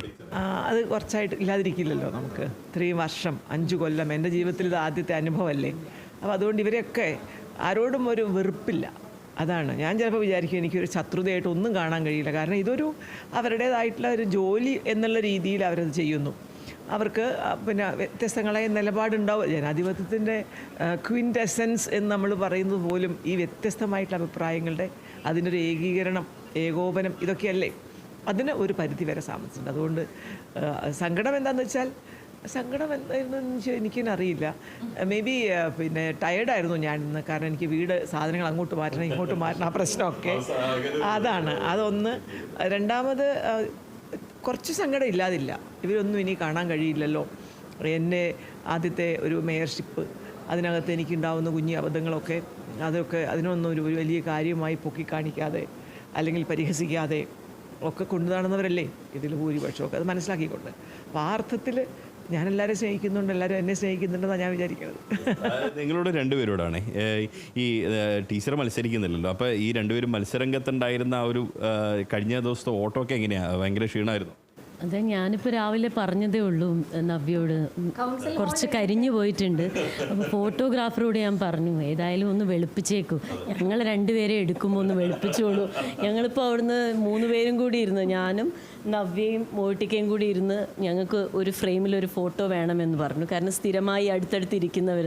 അപ്പം ഞാൻ രഹസ്യമായിട്ട് നമ്മുടെ ഫോട്ടോഗ്രാഫറോട് പറഞ്ഞു ഒന്ന് ഞങ്ങളെ 2 ഒന്ന് വെളുപ്പിച്ചേക്കും, കുറച്ച് കരിഞ്ഞിട്ടുള്ളൊരു. അപ്പോൾ അങ്ങനെ പരസ്പരം ചെറിയ കാര്യങ്ങളൊക്കെ ഞങ്ങൾ ഷെയർ ചെയ്യാറുണ്ട്. കുട്ടികളുടെ കാര്യം, ഏതാണ്ട് ഒരേ പ്രായമുള്ള കുട്ടികളുണ്ട്, അപ്പോൾ അത്തരം കാര്യങ്ങളൊക്കെ ഷെയർ ചെയ്യാറുണ്ട്. പിന്നെ മേയറാവട്ടെ, മേയറെ കുറിച്ച് പറഞ്ഞപ്പോൾ എനിക്ക് അവസാനം എൻ്റെ തൊണ്ട ഇടറിപ്പോയി. വളരെ ശോഭി എന്നാണ് വിളിക്കുക. അപ്പോൾ ഒരുപാട് ഇഷ്ടമാണ്. അപ്പം തിരിച്ചു അതേ വാത്സല്യത്തോടു കൂടിയേ പറയാറുള്ളൂ. അപ്പോൾ ഇതൊക്കെ എന്തായാലും നമ്മൾ മിസ് ചെയ്യും, അതിലൊരു സംശയവുമില്ല. ഈ കൗൺസിലിൽ ഇരുന്ന 75 ആളുകളും അവരൊക്കെ പല വിഷയത്തിൽ പ്രതികരിക്കുന്ന രീതിയും ഒക്കെ നമ്മൾ മിസ് ചെയ്യുമെന്നാണ് എനിക്ക് തോന്നിയിട്ടുള്ളത്. അതെ, മോളേന്നാണ് വിളിക്കുക. ഞങ്ങൾ പരസ്പരം പേര് വിളിക്കും, പക്ഷെ മേയർ മോളേന്നേ ഇതുവരെ വിളിച്ചിട്ടുള്ളൂ. എന്ത് വിഷയമാണെങ്കിലും അത് എതിർപ്പ് രേഖപ്പെടുത്താൻ വിളിച്ചിട്ടുണ്ടെങ്കിലും മോളേന്ന് പറഞ്ഞിട്ടാണ് ബാക്കി പറയാ. അപ്പം നമ്മൾ എന്താണോ പറയാൻ ഉദ്ദേശിച്ചിരുന്നത് ആ ഒരു എസൻസ് ഒക്കെ മാറിപ്പോവും. പിന്നീട് ഒരു മകളെ പോലെയാണ് മേയറുടെ അടുത്ത് സംസാരിക്കുക. അതാണ് ഇന്നത്തെ കൗൺസിലും അങ്ങനെയാണ്. ഇന്ന് വന്ന സമയത്ത് ഞാൻ ശ്രദ്ധിച്ചതും ഒട്ടുമിക്ക കൗൺസിലർമാരും ഉറങ്ങി വീഴുകയാണ്. കാരണം ഇന്നലത്തെ ഒരു ഹെക്റ്റിക് ആയിട്ടുള്ള ഒരു ഇലക്ഷൻ രാവിലെ ഒരു മാസം ആയിട്ടുള്ള ഓട്ടമാണ്. അപ്പോൾ ആ ഓട്ടത്തിനിടയ്ക്ക് ഒരു മാസത്തിന് ശേഷം ആദ്യമായിട്ടാണ് ഒരു AC റൂമിൽ ഇരിക്കുന്നത്. അപ്പോൾ അതിൻ്റെ ഒരു ഉറക്കം, ഇന്ന് ചായയും കിട്ടിയില്ല. ഞങ്ങൾ പറയായിരുന്നു ഒരു ചായ കുടിച്ചിരുന്നെങ്കിൽ ആ ഉറക്കം ഒന്ന് പോയി കിട്ടുമായിരുന്നു എന്നുള്ളത്.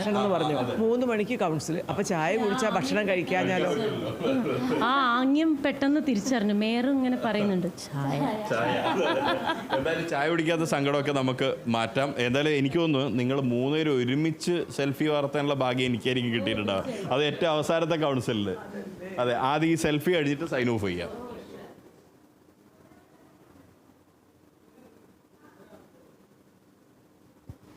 ഇതേ ഉള്ളൂ രാഷ്ട്രീയം എന്ന് പറയുന്നത്.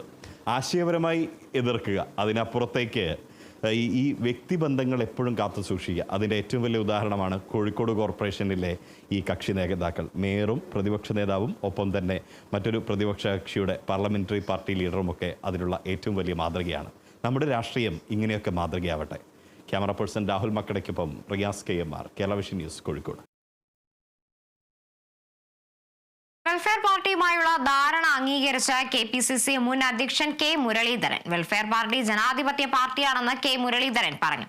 പലയിടത്തും വെൽഫെയർ പാർട്ടിയുമായി കോൺഗ്രസ് ധാരണ ഉണ്ടാക്കിയിരുന്നു. പ്രാദേശിക തലത്തിലെ ധാരണയാണത്. 2019 മുതൽ വെൽഫെയർ പാർട്ടി സ്വീകരിക്കുന്ന ദേശീയ നയത്തിന്റെ ഭാഗമാണ് ഈ ധാരണ.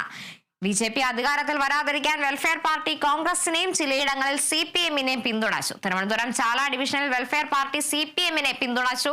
ജമാഅത്തെ ഇസ്ലാമിക്കാണ് വർഗീയ നിലപാടുള്ളത്. ജമാഅത്തെ ഇസ്ലാമിയുമായി ബന്ധമുള്ളത് CPM-നാണെന്നും K മുരളീധരൻ പറഞ്ഞു. വെൽഫെയർ പാർട്ടിയായിട്ട് എല്ലായിടത്തൊന്നും ബന്ധം ഉണ്ടായിട്ടില്ല. ചില ഏരിയയിൽ മാത്രം പ്രാദേശികമായിട്ട് സഖ്യം ഉണ്ടായിട്ടുണ്ട്. ചില സ്ഥലത്ത് വെൽഫെയർ പാർട്ടി LDF-നെ സഹായിച്ചിട്ടുണ്ട്. തിരുവനന്തപുരത്ത് 2 വാർഡുകളിൽ വെൽഫെയർ പാർട്ടി LDF-നെ സഹായിച്ചു, ചാല വാർഡിൽ. എന്നാൽ ഞങ്ങൾ സഹായിച്ചിട്ടുണ്ട്. BJP വിജയിക്കാതിരിക്കാൻ ചില സ്ഥലത്ത് ഒരു UDF-നെ സഹായിച്ചിട്ടുണ്ട്. ഞാൻ തിരുവനന്തപുരം കോർപ്പറേഷൻ്റെ പറയുന്നത്. 1-2 സ്ഥലങ്ങളിൽ അവർ LDF-നെയും സഹായിച്ചിട്ടുണ്ട്. 2019 മുതൽ അവർ എടുത്ത ഒരു അഖിലേന്ത്യാ നിലപാടുണ്ട്. കോൺഗ്രസ് ആണ് മതേതര പാർട്ടി. ആ കോൺഗ്രസ് പിന്നെ ഇന്ത്യയിൽ മുഴുവൻ ഞങ്ങൾ പിന്തുണയ്ക്കുന്നു. കേരളം ഇന്ത്യയുടെ ഭാഗമായതുകൊണ്ട് ഇവിടെ പിന്തുണച്ചു, അത്രയുണ്ടായി. ജമാഅത്തെ ഇസ്ലാമി ഡയറക്റ്റായിട്ട് സപ്പോർട്ട് ചെയ്ത് LDF-നെയാണ്. വെൽഫെയർ പാർട്ടി മതേതര പാർട്ടി എന്നുള്ള നിലയിലാണ് കോൺഗ്രസിനെ പിന്തുണച്ചത്. വർഗീയ പാർട്ടി എന്നുള്ള എനിക്കല്ല കോൺഗ്രസിനെ പിന്തുണച്ചത്. വെൽഫെയർ പാർട്ടി ഒരു ജനാധിപത്യ പാർട്ടിയാണ്. കോഴിക്കോട് ജില്ലയിൽ LDF മികച്ച വിജയം നേടുമെന്ന് CPM ജില്ലാ സെക്രട്ടറി M മെഹബൂബ്. കോർപ്പറേഷൻ പിടിക്കുമെന്ന UDF-ന്റെ അവകാശവാദം ഇന്ന് രാത്രി കഴിയുന്നതോടെ മാറും. ഇടതുമുന്നണിയുടെ കുറച്ചധികം സീറ്റുകൾ നേടും. 2 നഗരസഭകൾ കൂടി അധികമായി LDF പിടിച്ചെടുക്കുമെന്നും M മെഹബൂബ് പറഞ്ഞു. നേരത്തെ സൂചിപ്പിച്ച പോലെ കോഴിക്കോട് ജില്ല ഇടതുപക്ഷ ജനാധിപത്യ മുന്നണി വൻ ഭൂരിപക്ഷത്തോടെ ഞങ്ങളുടെ എല്ലാം പ്രതീക്ഷ തെറ്റിച്ചുകൊണ്ട് തന്നെയുള്ള വിജയം നേടും എന്നാണ് ഞങ്ങൾ മനസ്സിലാക്കിയിട്ടുള്ളത്. നാളെ ഈ സമയത്തും നിങ്ങളെ ഫേസ് ചെയ്ത് ഞാൻ സംസാരിക്കും. ആ സംസാരം ഇന്നലെ വരെ പറഞ്ഞ സംസാരം തന്നെയായിരിക്കും. ഞങ്ങളെ സംബന്ധിച്ച് കോഴിക്കോട് ജില്ലയിൽ ഞങ്ങൾ കുറേ വർഷങ്ങളായി LDF-ന് മുൻതൂക്കമുള്ള ജില്ലയാണ്. ഒട്ടേറെ സ്ഥാപനങ്ങൾ ഞങ്ങൾ തന്നെയാണ് ഭരിക്കുന്നത്. ഇത്തവണ ആ സ്ഥാപനങ്ങളെല്ലാം നിലനിർത്തുകയും അതിനേക്കാളേറെ സീറ്റുകൾ നേടുകയും ചെയ്യുമെന്നതാണ് ഞാൻ സൂചിപ്പിച്ചത്. UDF ഭരിച്ചുകൊണ്ടിരുന്ന കുറേ പഞ്ചായത്തുകൾ ഞങ്ങൾ ഭരിക്കും. ജില്ലാ പഞ്ചായത്തിലും കോർപ്പറേഷനിലും മുനിസിപ്പാലിറ്റികളിലും വൻ വിജയം നേടും. Chengannur doctor KM Cherian institute of medical സയൻസിൽ മാനസികാരോഗ്യവും ലഹരി വിമുക്തി ചികിത്സയും എന്ന വിഷയത്തെ അടിസ്ഥാനമാക്കി ദേശീയ സെമിനാർ ഇൻസൈറ്റ് 25 സംഘടിപ്പിച്ചു. Mahatma Gandhi university vice chancellor doctor CT Aravindakumar ഉദ്ഘാടനം ചെയ്തു. മാലദ്വീപ് കൗൺസിൽ ജനറൽ ആമിർ ഷിഫാന വിശിഷ്ടാതിഥിയായ ചടങ്ങിൽ മണിപ്പാൽ ഹോസ്പിറ്റലിലെ chief psychiatrist doctor PSVN Sharma മുഖ്യ പ്രഭാഷണം നടത്തി. ആശുപത്രി managing director father doctor Alexander കൂടാരത്തിൽ അധ്യക്ഷത വഹിച്ചു. സർക്കാരുമായി ചേർന്ന് മാലദ്വീപിൽ നടത്തുന്ന ലഹരി വിമുക്തി ചികിത്സ മറ്റു രാജ്യങ്ങളിലേക്കും വ്യാപിപ്പിക്കുമെന്ന് ഫാദർ ഡോക്ടർ അലക്സാണ്ടർ പറഞ്ഞു. 200ഓളം മാനസികാരോഗ്യ ചികിത്സാ വിദഗ്ധർ പങ്കെടുത്ത സെമിനാറിൽ professor doctor Varghese Punnoose, doctor Suma Uduppa, doctor Radhika MS, sister doctor Johan Chunkappura, Priya Varghese, doctor Manju Peethambaran എന്നിവർ ഗവേഷണ പ്രബന്ധങ്ങൾ അവതരിപ്പിച്ചു.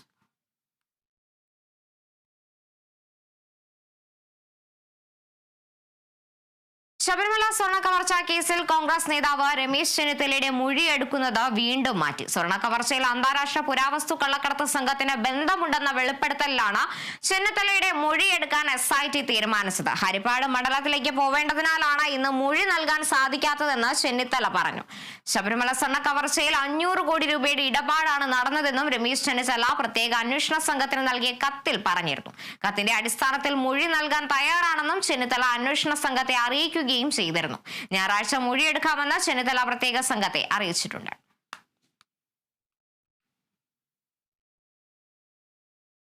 ശബരിമല സ്വർണ്ണ കവർച്ചാ കേസിൽ തിരുവിതാംകൂർ ദേവസ്വം ബോർഡ് മുൻ പ്രസിഡന്റ് പത്മകുമാറിന് തിരിച്ചടി. ജാമ്യാപേക്ഷ കൊല്ലം വിജിലൻസ് കോടതി തള്ളി. കട്ടിളപ്പാളി കേസിലെ ജാമ്യാപേക്ഷയാണ് തള്ളിയത്. ഉണ്ണികൃഷ്ണൻ പോറ്റിക്ക് സ്വർണ്ണപ്പാളി കൊടുത്തുവിട്ടത് ബോർഡിന്റെ അറിവോടെയാണെന്നായിരുന്നു പത്മകുമാറിന്റെ വാദം. എല്ലാവരുടെയും അറിവോടെയാണ് മിനിറ്റ്സിൽ ചെമ്പുപാളി എന്ന് എഴുതിയതെന്നും പത്മകുമാറിന്റെ ജാമ്യ ഹർജിയിൽ പറഞ്ഞിരുന്നു. നിലവിൽ ദ്വാരപാലക ശില്പത്തിലെ സ്വർണ്ണപ്പാളി കേസിലും റിമാൻഡിലാണ് പത്മകുമാർ.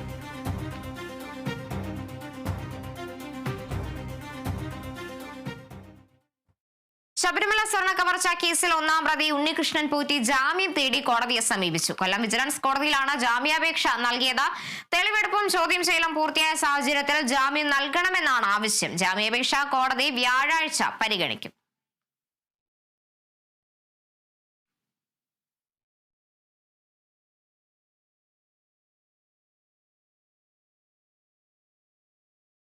മുൻപത്തേത് വഖഫ് ഭൂമി അല്ലെന്ന ഹൈക്കോടതി ഉത്തരവ് സ്റ്റേ ചെയ്ത് സുപ്രീം കോടതി. ഭൂമിയുടെ കാര്യത്തിൽ തൽസ്ഥിതി തുടരാനും സുപ്രീം കോടതി ഉത്തരവിട്ടു. സർക്കാർ നിയോഗിച്ച justice CN Ramachandran Nair commission പ്രവർത്തനം തുടരാമെന്നും കോടതി വ്യക്തമാക്കി. ഹൈക്കോടതി ഉത്തരവിനെതിരെ വഖഫ് സംരക്ഷണ വേദി നൽകിയ ഹർജിയിലാണ് ജസ്റ്റിസുമാരായ ജഡ്ജിമാരായ മനോജ് മിശ്ര, ഉജ്വൽ ഭുവാൻ എന്നിവരുടെ ബെഞ്ചിന്റെ ഉത്തരവ്. അധികാരപരിധി മറികടന്നാണ് ഹൈക്കോടതി വിഷയം പരിഗണിച്ചെന്ന നിരീക്ഷണവും വാദത്തിനിടെ ബെഞ്ചിൽ നിന്നുണ്ടായി. മുൻപത്തേത് വഖഫ് ഭൂമിയല്ലെന്ന ഹൈക്കോടതി ഉത്തരവിനെതിരെ സംസ്ഥാന സർക്കാരിനായിരുന്നു അപ്പീൽ നൽകേണ്ടിയിരുന്നതെന്നും ബെഞ്ച് വാക്കാൽ നിരീക്ഷിച്ചു. എതിർകക്ഷികൾക്ക് നോട്ടീസ് അയച്ച കോടതി 6 ആഴ്ചയ്ക്കുള്ളിൽ മറുപടി നൽകാൻ നിർദ്ദേശിച്ചു. കേസ് വീണ്ടും ജനുവരി 27-ന് പരിഗണിക്കും.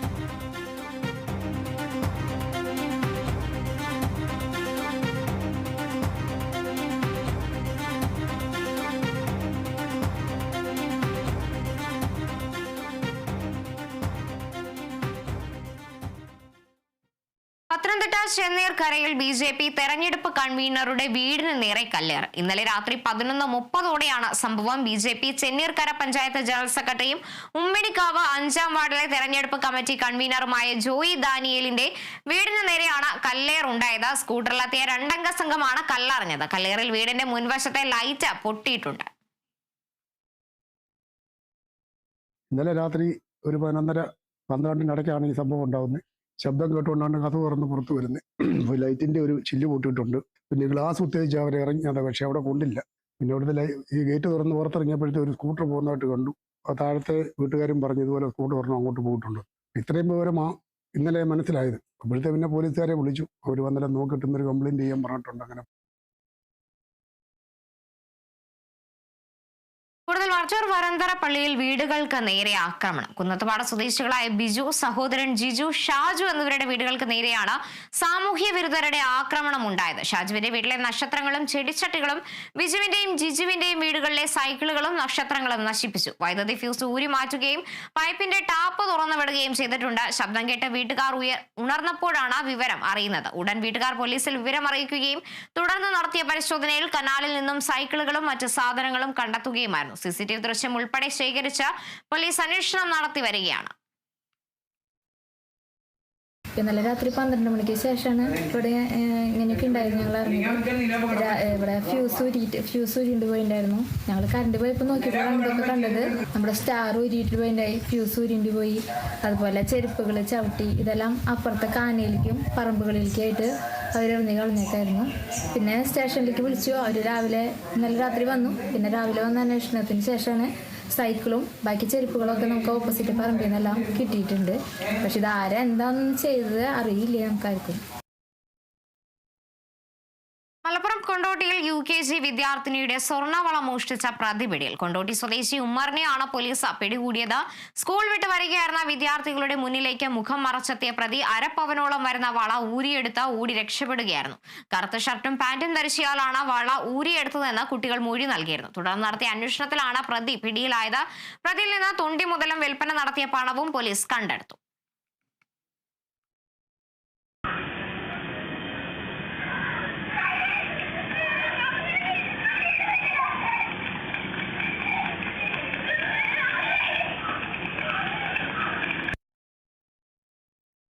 ഉച്ചയ്ക്ക് സ്കൂൾ വിട്ടു വന്ന 5 വയസ്സ് വീതമുള്ള 3 പെൺകുട്ടികളിൽ ഒരാളുടെ കയ്യിൽ നിന്നും സ്വർണ്ണവള ബലമായിട്ട് ഊരിക്കൊണ്ടുപോയ ഒരു പ്രതിയാണ് ഇന്ന് കൊണ്ടോട്ടി പോലീസ് അറസ്റ്റ് ചെയ്തിട്ടുള്ളത്. അരിമ്പറ തന്നെയുള്ള ഉമ്മർ എന്നയാളാണ്, 36 വയസ്സുള്ള ഉമ്മർ എന്നയാളാണ് കൊണ്ടോട്ടി പോലീസ് പിടികൂടിയിട്ടുള്ളത്. പറഞ്ഞു ഇയാൾ കൊണ്ടേ കൊടുത്ത വള നമുക്ക് റിക്കവർ ചെയ്യാൻ പറ്റി.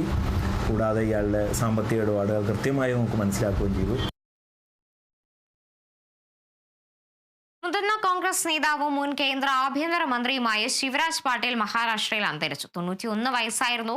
ദീർഘനാളായി അസുഖബാധിതനായി ലാത്തൂരിലെ വസതിയിൽ വിശ്രമത്തിലായിരുന്നു അദ്ദേഹം. അരനൂറ്റാണ്ടിലേറെ നീണ്ടുനിന്ന രാഷ്ട്രീയ ജീവിതത്തിൽ രാജ്യത്തെ പ്രമുഖ പദവികളെല്ലാം വഹിച്ചിട്ടുള്ള നേതാവാണ് ശിവരാജ് പാട്ടീൽ. മുംബൈ ഭീകരാക്രമണം നടക്കുമ്പോൾ കേന്ദ്ര ആഭ്യന്തരമന്ത്രിയായിരുന്നു. അക്രമത്തിന്റെ ഉത്തരവാദിത്തം ഏറ്റെടുത്ത് അന്ന് രാജിവെച്ചിരുന്നു. തുടർച്ചയായി 7 തവണ ലാത്തൂർ ലോക്സഭാ മണ്ഡലത്തെ പ്രതിനിധീകരിച്ച് ലോക്സഭയിലെത്തി. പഞ്ചാബ് ഗവർണർ, ചണ്ഡീഗഡ് അഡ്മിനിസ്ട്രേറ്റർ, വിവിധ ഘട്ടങ്ങളിലായി കേന്ദ്ര മന്ത്രിസഭയിലെ പ്രധാന വകുപ്പുകൾ, ലോക്സഭാ സ്പീക്കർ, മഹാരാഷ്ട്ര മന്ത്രി തുടങ്ങി നിരവധി പദവികൾ അദ്ദേഹം വഹിച്ചിട്ടുണ്ട്.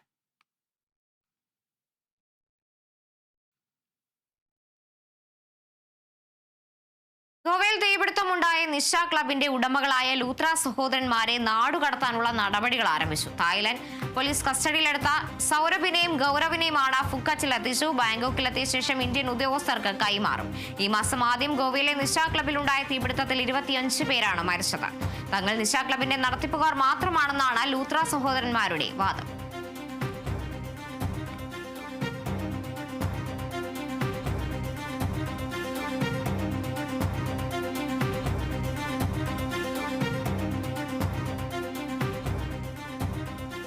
ഇൻഡിഗോ പ്രതിസന്ധിയിൽ ഉന്നത ഉദ്യോഗസ്ഥർക്കെതിരെ നടപടിയെടുത്ത വ്യോമയാന മന്ത്രാലയം. ഇൻഡിഗോയുടെ ചുമതല ഉണ്ടായിരുന്ന 4 ഫ്ലൈറ്റ് ഓപ്പറേഷൻ ഇൻസ്പെക്ടർമാരെ പുറത്താക്കി. കരാർ ജീവനക്കാരെയാണ് പുറത്താക്കിയത്. എയർലൈൻ സുരക്ഷ, പൈലറ്റ് പരിശീലനം, പ്രവർത്തന മേൽനോട്ടം തുടങ്ങിയ ചുമതലകൾ ഉണ്ടായിരുന്നവരെയാണ് പുറത്താക്കിയത്. നടപടി ഉണ്ടാവുമെന്ന് വ്യോമയാന മന്ത്രി റാം മോഹൻ നായിഡു വ്യക്തമാക്കിയിരുന്നു. കൂട്ടവിമാന റദ്ദാക്കലുകളെ കുറിച്ച് റിപ്പോർട്ട് സമർപ്പിക്കുന്നതിന്റെ ഭാഗമായി ഇൻഡിഗോ മേധാവി പീറ്റർ എൽബേഴ്സ് DGCA മുമ്പാകെ ഹാജരാകും.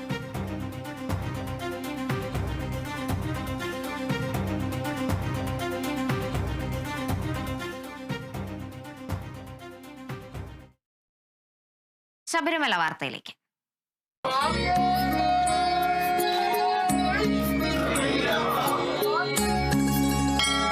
ഔഷധി ശരണമന്ത്രം നിങ്ങൾക്കായി അവതരിപ്പിക്കുന്നത് ഔഷധി പൊതുമേഖലയിലെ രാജ്യത്തെ ഏറ്റവും വലിയ ആയുർവേദ മരുന്ന് നിർമ്മാണ സ്ഥാപനം. Associate sponsored by Bharat Lajna multi state housing cooperative society limited.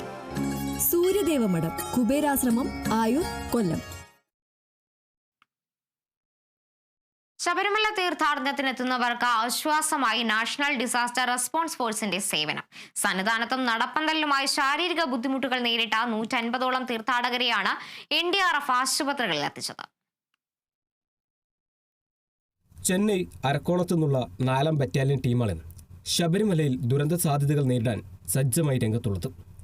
Deputy commandant doctor Arjun A ആണ് സംഘത്തിന് നേതൃത്വം നൽകുന്നത്.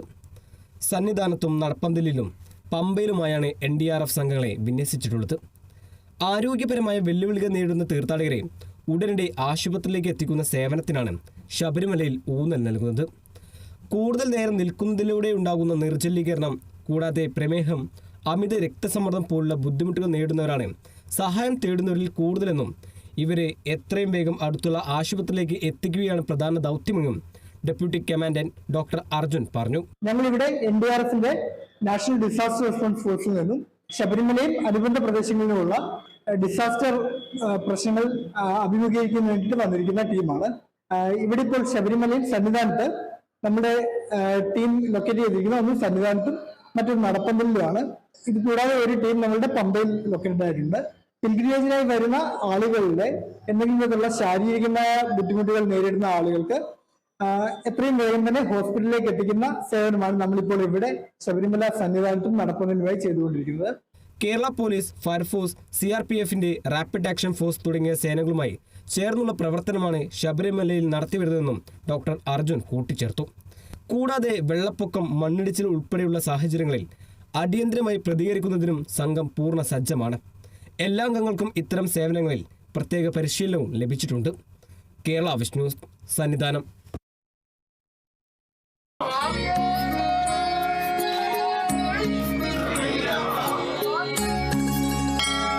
ഔഷധി ശരണമന്ത്രം നിങ്ങൾക്കായി അവതരിപ്പിക്കുന്നത് ഔഷധി പൊതുമേഖലയിലെ രാജ്യത്തെ ഏറ്റവും വലിയ ആയുർവേദ മരുന്ന് നിർമ്മാണ സ്ഥാപനം. Associate sponsored by Bharat Lajna multi state housing cooperative society limited. Suryadevamadom, Kuberashramam, Ayur, Kollam. ഇനി നോക്കാം ഇന്നത്തെ സ്വർണ്ണം വെള്ളി നിരക്കുകൾ. കവിത ഗോൾഡ് ആൻഡ് ഡയമണ്ട്സ് ഇന്നത്തെ സ്വർണം വെള്ളി നിരക്കുകൾ നിങ്ങൾക്കായി അവതരിപ്പിക്കുന്നത് Kavitha gold and diamonds, the versatile jewellery.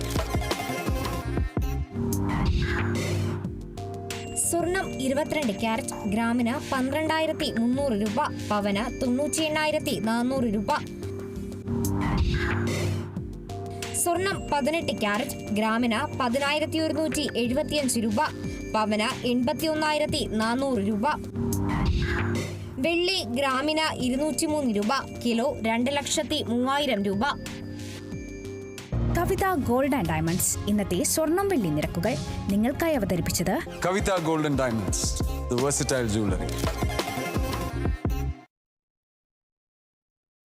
വാർത്തയിലേക്കാണ്. ഇടുക്കി മൂന്നാറിൽ കടുവ ഇറങ്ങിയെന്നത് തെറ്റായ വിവരമെന്ന് വനം വകുപ്പ്. തെറ്റായ പ്രചരണം നടത്തരുതെന്നും വനം വകുപ്പ് അറിയിച്ചു. ദൃശ്യങ്ങൾ വ്യാപകമായി പ്രചരിച്ചതോടെ ഭീതിയിലായിരിക്കുകയാണ് തൊഴിലാളികൾ. ദൃശ്യങ്ങൾ വ്യാപകമായി പ്രചരിച്ചതോടെ വനം വകുപ്പിന്റെ വിശദീകരണം തേടി കേരള വിഷൻ ന്യൂസ്. മൂന്നാറിൽ നിന്ന് ബിനീഷ് ആന്റണി തയ്യാറാക്കിയ റിപ്പോർട്ടിലേക്ക്. തോട്ടം മേഖലയിൽ പുലിയുടെയും കടുവയുടെയും സാന്നിധ്യം ഏറെയാണ്. അതിന്റെ ആശങ്ക നിലനിൽക്കുമ്പോൾ തന്നെ ഈ കഴിഞ്ഞ ദിവസം മുതൽ കടുവയും കുട്ടിയും നടന്നു പോകുന്ന ദൃശ്യങ്ങൾ സോഷ്യൽ മാധ്യമങ്ങളിൽ വ്യാജമായി പ്രചരിപ്പിക്കുന്നുണ്ട്. അത് മാട്ടുപ്പെട്ടി, ഇവിടെയുള്ള മൂന്നാറിലെ മാട്ടുപ്പെട്ടി ഗുണ്ടള എസ്റ്റേറ്റിലാണ് ആ വീഡിയോയിൽ ഇത്തരത്തിൽ കടുവ പോകുന്നത് പ്രചരിപ്പിക്കുന്നത്. ഏതായാലും നമ്മളിപ്പോൾ ഉള്ളത് മൂന്നാർ ദേവികുളം റേഞ്ച് ഓഫീസിലാണ്. ഇവിടെ റേഞ്ച് ഓഫീസറുണ്ട്. നമുക്ക് അതിന്റെ യഥാർത്ഥ സംഭവം എന്താണെന്ന് അന്വേഷിച്ചറിയാം. സോഷ്യൽ മാധ്യമങ്ങളിൽ ഇത്തരത്തിൽ കടുവയും കുട്ടിയും നടന്നു പോകുന്ന വ്യാജമായി പ്രചരിക്കുന്നുണ്ട്. അതോടൊപ്പം തന്നെ ഇത് ഈ കഴിഞ്ഞ ദിവസം തന്നെ ഈ ലാക്കാടില് കടുവ പശുവിനെ ആക്രമിച്ചു കൊന്നു. ഇത്ര ആശങ്ക നിലനിൽക്കുമ്പോൾ തന്നെ ഇത്തരത്തിലുള്ള ഒരു പ്രചരണം, അത് വനംവകുപ്പിന് എന്താണ് ഇതിനെക്കുറിച്ച് പറയാനുള്ളത്? നമ്മൾ മൂന്നാർ മേഖലയിൽ ഇടയ്ക്ക് കടുവകളുടെ സാന്നിധ്യം ഉണ്ട്. ഇപ്പം പശുവിനെ പിടിക്കുന്ന സംഭവങ്ങളൊക്കെ ഉണ്ടാവാറുണ്ട്. പക്ഷെ ഈ വീഡിയോ അത് പ്രഥമ ദൃഷ്ടിയാ തന്നെ നമുക്കത് ഇവിടെ ഷൂട്ട് ചെയ്തത് അല്ല എന്ന് മനസ്സിലായിരുന്നു. എന്നിരുന്നാലും ജനങ്ങൾ ഒരു പാനിക്കാവാതിരിക്കാൻ വേണ്ടിയിട്ട് നമ്മുടെ RRT സംഘം ആ രാത്രി മുഴുവനും ഈ പറഞ്ഞിരുന്ന എക്കോ പോയിന്റ്, കുണ്ടള ഭാഗങ്ങളിലൊക്കെ രാത്രിയിലും പൂർണ്ണമായിട്ട് ഒരു പരിശോധന നടത്തിയിരുന്നു. അപ്പോൾ അവിടെ ഇങ്ങനെയുള്ള സാന്നിധ്യമൊന്നും കണ്ടെത്തിയിട്ടില്ല. അപ്പം ഇത് നമ്മൾ ജനങ്ങൾക്ക് പരിഭ്രമം ഉണ്ടാവാതിരിക്കാൻ വേണ്ടിയാണ് ഇത് ചെയ്യുന്നത്. അപ്പോൾ ഇങ്ങനെ നിൽക്കുന്ന ഒരു സാഹചര്യത്തിൽ ഇതുപോലുള്ള വ്യാജ വാർത്തകൾ പ്രചരിപ്പിക്കുകയാണ്.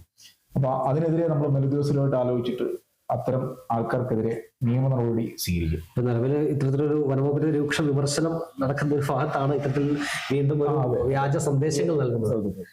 അപ്പം ഇത് നമ്മൾ വളരെ ഈ മേഖലയിലെ ഈ മനുഷ്യ വന്യജീവി സംഘർഷ ഏറ്റവും കൂടുതലുള്ള ഒരു മേഖലയാണ് മൂന്നാർ. അപ്പൊ ഇവിടെ ജോലിയെടുക്കുന്ന ഓരോ ഉദ്യോഗസ്ഥരും വളരെ തിരക്കിട്ട് ജോലിയെടുക്കുന്ന ആളുകളാണ്.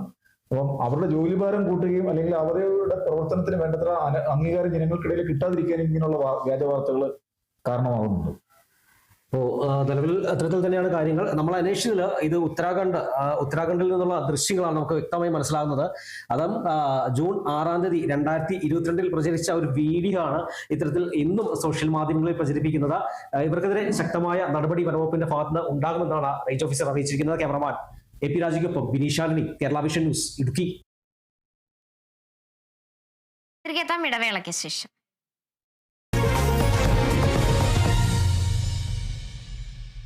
മലയോര കർഷകരുടെ മായമില്ലാത്ത രുചിക്കൂട്ട് bio mountain farmers producer company limited, Thalassery അതിരൂപതയുടെ സംരംഭം, കുന്നോത്ത്, ഇരിട്ടി.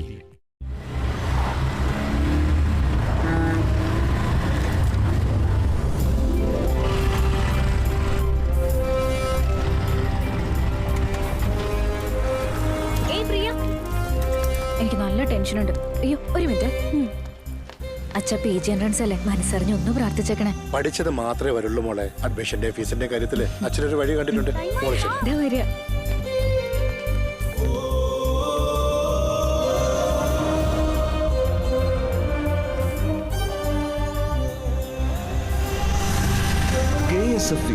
ഈ നാടിന്റെ ധൈര്യം.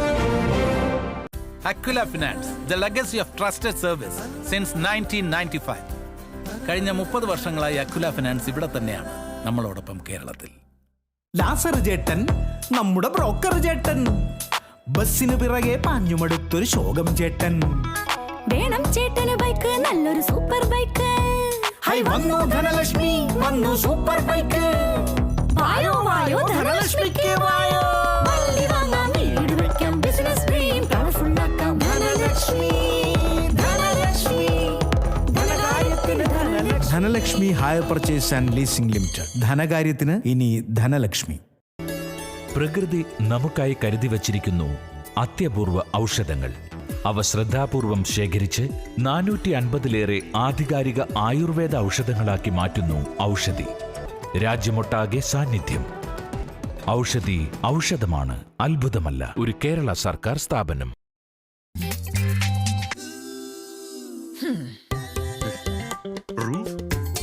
വർഷങ്ങൾ കഴിഞ്ഞാലും മായില്ല, മറയില്ല. പകിട്ടോടെയും തലയെടുപ്പോടെയും നിൽക്കും എന്നും. സഫായ് 7 റൂഫ് ടൈലുകൾ. എന്താ ഭംഗി, എന്താ എടുപ്പ്. നിരവധി അനവധി സമ്മാനങ്ങളുമായി കേരളം കാത്തിരിക്കുന്ന ബമ്പർ ഇതാ എത്തിക്കഴിഞ്ഞു. MyG Christmas bumper. ബമ്പർ സമ്മാനം 10 ലക്ഷം രൂപ. ഒരു ഭാഗ്യശാലിക്ക് ഏറ്റവും കുറഞ്ഞ ക്രിസ്മസ് വിലയിൽ ഷോപ്പ് ചെയ്യാനും ലക്ഷക്കണക്കിന് രൂപയുടെ സമ്മാനങ്ങൾ സ്വന്തമാക്കാൻ ഇന്ന് തന്നെ തൊട്ടടുത്തുള്ള മൈജി ഫ്യൂച്ചർ ഷോറൂമുകൾ സന്ദർശിക്കൂ. മൈജി ക്രിസ്മസ് ബമ്പർ ഡിസംബർ 1 മുതൽ ജനുവരി 5 വരെ.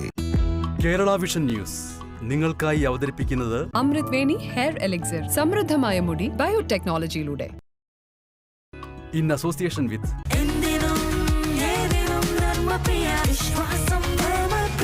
Hurix Google TV by CJ Smart. Southern Multi-State Cooperative Credits and Multi-Purpose Society Limited. Super Pacific Financial Services Limited, a BSE listed NBFC. Most trusted brand, Herocraft.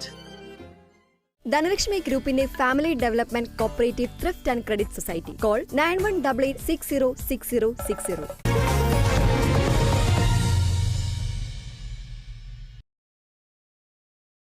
തിരികെ വാർത്തയിലേക്കാണ്. ഇടുക്കി ശാന്തൻപാറയിൽ കാട്ടാനാക്രമണത്തിൽ പ്രതിഷേധിച്ച തോട്ടം തൊഴിലാളികൾ വനം വകുപ്പ് office ഉപരോധിച്ചു.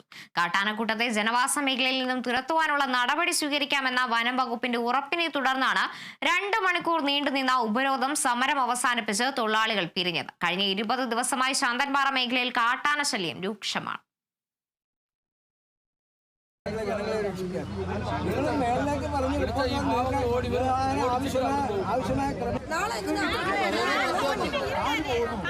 ഇല്ല, ഇന്ന് നാളെ രാവിലെ ഇല്ല അത് പറ്റില്ല. ഇന്ന് വൈകിട്ട് കിടത്തണം സാറേ. ഇപ്പോഴാണ് ആന എവിടെ നിൽക്കുന്നതെന്ന് അറിയാം. ഇനിയിപ്പോൾ നാളെ രാവിലെ ആന എവിടെ നിൽക്കുന്നതെന്ന് അറിയാൻ പറ്റത്തില്ല. ശാന്തൻപാറ പേത്തൊട്ടിയിലും കാനനമുപ്പിലും കാട്ടാനകൾ ജനവാസ മേഖലയിൽ ഇറങ്ങിയതിനെ തുടർന്ന് നാട്ടുകാർ ശാന്തൻപാറയിലെ ബോട്ടിമേട്ട് ഫോറസ്റ്റ് ഓഫീസ് ഉപരോധിച്ചു. 20 ദിവസത്തിലധികമായി കാട്ടാനക്കൂട്ടങ്ങൾ പ്രദേശത്ത് കൃഷിയിടങ്ങളിലും ജനവാസ മേഖലകളിലും ഇറങ്ങി കാർഷിക വിളകൾ നശിപ്പിക്കുകയും ജനങ്ങളുടെ ജീവന് ഭീഷണി സൃഷ്ടിക്കുകയും ചെയ്യുകയാണെന്ന് നാട്ടുകാർ പറയുന്നു. ഞങ്ങൾ രാത്രി മൊത്തം റോഡിൽ തീയിട്ട് പിള്ളേർ വെച്ച് എത്ര നാളത്തേക്ക് ഉറക്കമില്ലാതെ ഇങ്ങനെ നിൽക്കും. അതുകൊണ്ട് RRTക്കാരും ഫോറസ്റ്റുകാരും സംയുക്തമായിട്ട് ഏതെങ്കിലും ഒരു സംവിധാനം ഇതിനകത്ത് ഉണ്ടാക്കണം. ആനയെ കടത്തിവിട്ട് കാട്ടുഭാഗത്ത് മതികെട്ടാനിലോ അല്ലെങ്കിൽ മുതുത്തുണ്ട് കോളിന്റെ ഭാഗത്തോ എവിടെയെങ്കിലും കടത്തിവിട്ട് ജനങ്ങൾക്ക് സ്വസ്ഥമായിട്ട്. ഇവിടെ എല്ലാം കൂലിപ്പണിക്കാരാണ്. പണിക്ക് പോയിട്ട് തിരിച്ച് ഓടി വരുന്നു. പിള്ളേർ ഹിന്ദിക്കാരൊക്കെ കുഞ്ഞു പിള്ളേരും വെച്ചോണ്ടാ പണിക്ക് പോകുന്നത്. അപ്പോൾ ഇതിലെന്തെങ്കിലും ഒരു ശാശ്വത പരിഹാരം RRT ഫോറസ്റ്റും ഗവൺമെന്റും ചേർന്ന് നമുക്ക് ഒരു പരിഹാരം ഉണ്ടാക്കി തരണം. തന്നെ പേടിച്ച് ഒറ്റയിലൊക്കെ വന്ന് വേല ചെയ്തിട്ട് പോകാൻ എനിക്ക് ഭയങ്കര പേടിയാ. രാവിലെ വന്ന് പണി ചെയ്ത് വീട്ടിൽ ചെന്നാ മാത്രമേ വീട്ടിൽ ചെന്നു എന്നുള്ളൂ. ഞങ്ങൾക്ക് ഇതുപോലെ ചെടിയൊക്കെ നശിപ്പിച്ച് കഴിഞ്ഞിട്ടുണ്ടെങ്കിൽ ഞങ്ങളെപ്പോലെയുള്ളവർക്ക് കഞ്ഞി കുടിച്ച് ജീവിക്കാൻ തന്നെ പാടാണ്. രാവിലെ പേത്തൊട്ടിയിലെ ഒറ്റ സ്റ്റോറിന് സമീപം 7 കാട്ടാനകളുടെ കൂട്ടമിറങ്ങിയതോടെ തൊഴിലാളികൾക്ക് ഏലത്തോട്ടങ്ങളിലേക്ക് പോകാൻ കഴിഞ്ഞില്ല. കാനനമൂപ്പിൽ 6 കാട്ടാനകളുടെ കൂട്ടമാണ് എത്തിയത്. ശാന്തൻപാറ ടൗണിൽ നിന്നും 2 കിലോമീറ്റർ അകലെ ചേരിയാറിലും കഴിഞ്ഞ ദിവസം ഈ കാട്ടാനക്കൂട്ടം എത്തിയിരുന്നു. നിരവധി കർഷകരുടെ ഏക്കർ കണക്കിന് ഏലം കൃഷിയാണ് കാട്ടാനക്കൂട്ടങ്ങൾ ഇതുവരെ നശിപ്പിച്ചത്. സമീപകാലത്തൊന്നും കാനനമൂപ്പിലും ചേരിയാറിലും കാട്ടാനകൾ എത്തിയിരുന്നില്ല. അതിനാൽ തന്നെ നാട്ടുകാർ ആശങ്കയിലാണ്. കാട്ടാനക്കൂട്ടങ്ങളെ തുരത്താൻ വനംവകുപ്പ് നടപടി സ്വീകരിച്ചില്ല എന്നാരോപിച്ചാണ് രാവിലെ നാട്ടുകാർ ഫോറസ്റ്റ് ഓഫീസ് ഉപരോധിച്ചത്. 15 ദിവസത്തോളമായ ഈ ആനക്കൂട്ടങ്ങളെ ഒരു RRTയുടെ 4-5 പേര് വരുന്ന ഒരു ടീമുകൾ മാത്രമാണ് ഇപ്പോൾ നിലവിൽ ഓടിക്കാനുള്ളത്. പക്ഷേ ആന അതുകൊണ്ടൊന്നും ഈ പ്രദേശത്ത് നിന്ന് പോകാത്ത സാഹചര്യത്തിലാണ് ഈ നാട്ടിലെ മുഴുവൻ ആളുകളും ഇന്ന് ഫോറസ്റ്റ് സ്റ്റേഷന് മുമ്പിൽ ഉപരോധ സമരവുമായിട്ട് എത്തിയിട്ടുള്ളത്. ഇപ്പോൾ തീരുമാനിക്കപ്പെട്ടിട്ടുള്ളത് ഇന്ന് ശാന്തൻപാറ ഗ്രാമപഞ്ചായത്തിൻ്റെ നേതൃത്വത്തിൽ അനൗൺസ്മെന്റ് നടക്കും. അതോടൊപ്പം മുഴുവൻ തോട്ടം ഉടമകളെയും നാളെ ഒരു ദിവസത്തേക്ക് തൊഴിലാളികൾ ആരും പണിക്ക് പോകാത്ത രീതിയിലേക്ക് അവരെ തൊഴിൽ മേഖല നിർത്തിവെച്ചുകൊണ്ട് നാളെ RRTയുടെ 4 ടീമുകൾ നാളെ ഇവിടെ ഉണ്ടാവുകയും നാളെ ഈ ആനയെ വിരട്ടി ആനയിറങ്ങൽ ഭാഗത്തേക്ക് ഓടിക്കാമെന്നാണ് ഇപ്പോൾ ഫോറസ്റ്റ് ഉദ്യോഗസ്ഥർ പറഞ്ഞിട്ടുള്ളത്. അതിന്റെ അടിസ്ഥാനത്തിലാണ് ഇപ്പൊ ഇന്നിവിടെ ആളുകൾ പിരിഞ്ഞു പോകാൻ തീരുമാനിച്ചിട്ടുള്ളത്. പേലത്തോട്ടങ്ങളിൽ ജോലി ചെയ്യുന്ന അതിഥിതൊഴിലാളികളും ഉപരോധ സമരത്തിൽ പങ്കെടുത്തു. പൊതുപ്രവർത്തകരും ഫോറസ്റ്റ് ഉദ്യോഗസ്ഥരും തമ്മിൽ നടത്തിയ ചർച്ചയെ തുടർന്ന് നാളെ ചിന്നക്കനാൽ, മൂന്നാർ എന്നിവിടങ്ങളിൽ നിന്നുള്ള RRT സംഘങ്ങളെ എത്തിച്ച് കാട്ടാനകളെ ആനയിറങ്ങൽ മേഖലയിലേക്ക് തുരത്താൻ തീരുമാനിച്ചു. നാളെ തൊഴിലാളികൾ തോട്ടങ്ങളിൽ ജോലിക്കിറങ്ങാതിരിക്കുവാനുള്ള മുൻകരുതൽ നടപടികളും സ്വീകരിച്ചു. ഏലത്തോട്ടത്തിൽ ജോലിക്കാർക്ക് വിശ്വസിച്ച് പോകാൻ പറ്റുന്ന സാഹചര്യമാണ്. ഇപ്പൊ ഇന്ന് രാവിലെ കാനൽമൂപ്പില് അവിടെ എല്ലാം 2 ഏക്കർ 3 ഏക്കർ ചെറുകിട കർഷകരാണ്. 2 ഏക്കറാണ്.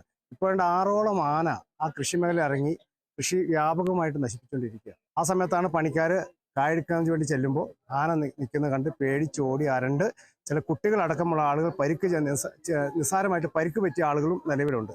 വ്യാപകമായ കൃഷിനാശം വഴിയാണ്. നിലവിൽ നമുക്ക് ചിന്നക്കനാൽ RRT ഉണ്ടെങ്കിൽ പോലും അത് RRTക്ക് വേണ്ട വിധത്തിലുള്ള യാതൊരുവിധ ഈ ആനയെ തുരത്തുന്നതിനുള്ള ഉപകരണങ്ങൾ ഗവൺമെന്റ് പറയുന്നതല്ലാതെ ഒന്നും എത്തിച്ചു കൊടുക്കാൻ സാധിക്കുന്നില്ല. നാളെ രാവിലെ 7 മണി മുതൽ ആനയെ തുരത്തുന്നതിനുള്ള നടപടികൾ വനംവകുപ്പ് ആരംഭിക്കുമെന്ന് ഉറപ്പു നൽകിയതോടെയാണ് 2 മണിക്കൂറിലധികം സമയം നീണ്ടുന്ന ഉപരോധ സമരം അവസാനിപ്പിച്ചത്. Kerala vision news, Idukki. തിരുവനന്തപുരം പാലോട് കാട്ടുപോത്ത് കിണറ്റിൽ വീണ് ചത്തു. വനമേഖലയോട് ചേർന്ന പെരിങ്ങമല ഇയ്യക്കോട്ട് ആദിവാസി ജനവാസ മേഖലയിൽ ഇറങ്ങിയ കാട്ടുപോത്താണ് പ്രദേശവാസിയായ പൂമാലയുടെ കിണറ്റിൽ വീണത്. കാട്ടാനയുടെയും കാട്ടുപോത്തിന്റെയും ശല്യമുള്ള പ്രദേശമാണത്. കുറച്ചു നാളുകൾക്ക് മുമ്പ് കാട്ടാന എത്തി ഷെഡ് തകർത്തിരുന്നു. പാലോട് വനവകുപ്പ് സ്ഥലത്തെത്തി തുടർ നടപടികൾ സ്വീകരിച്ചു.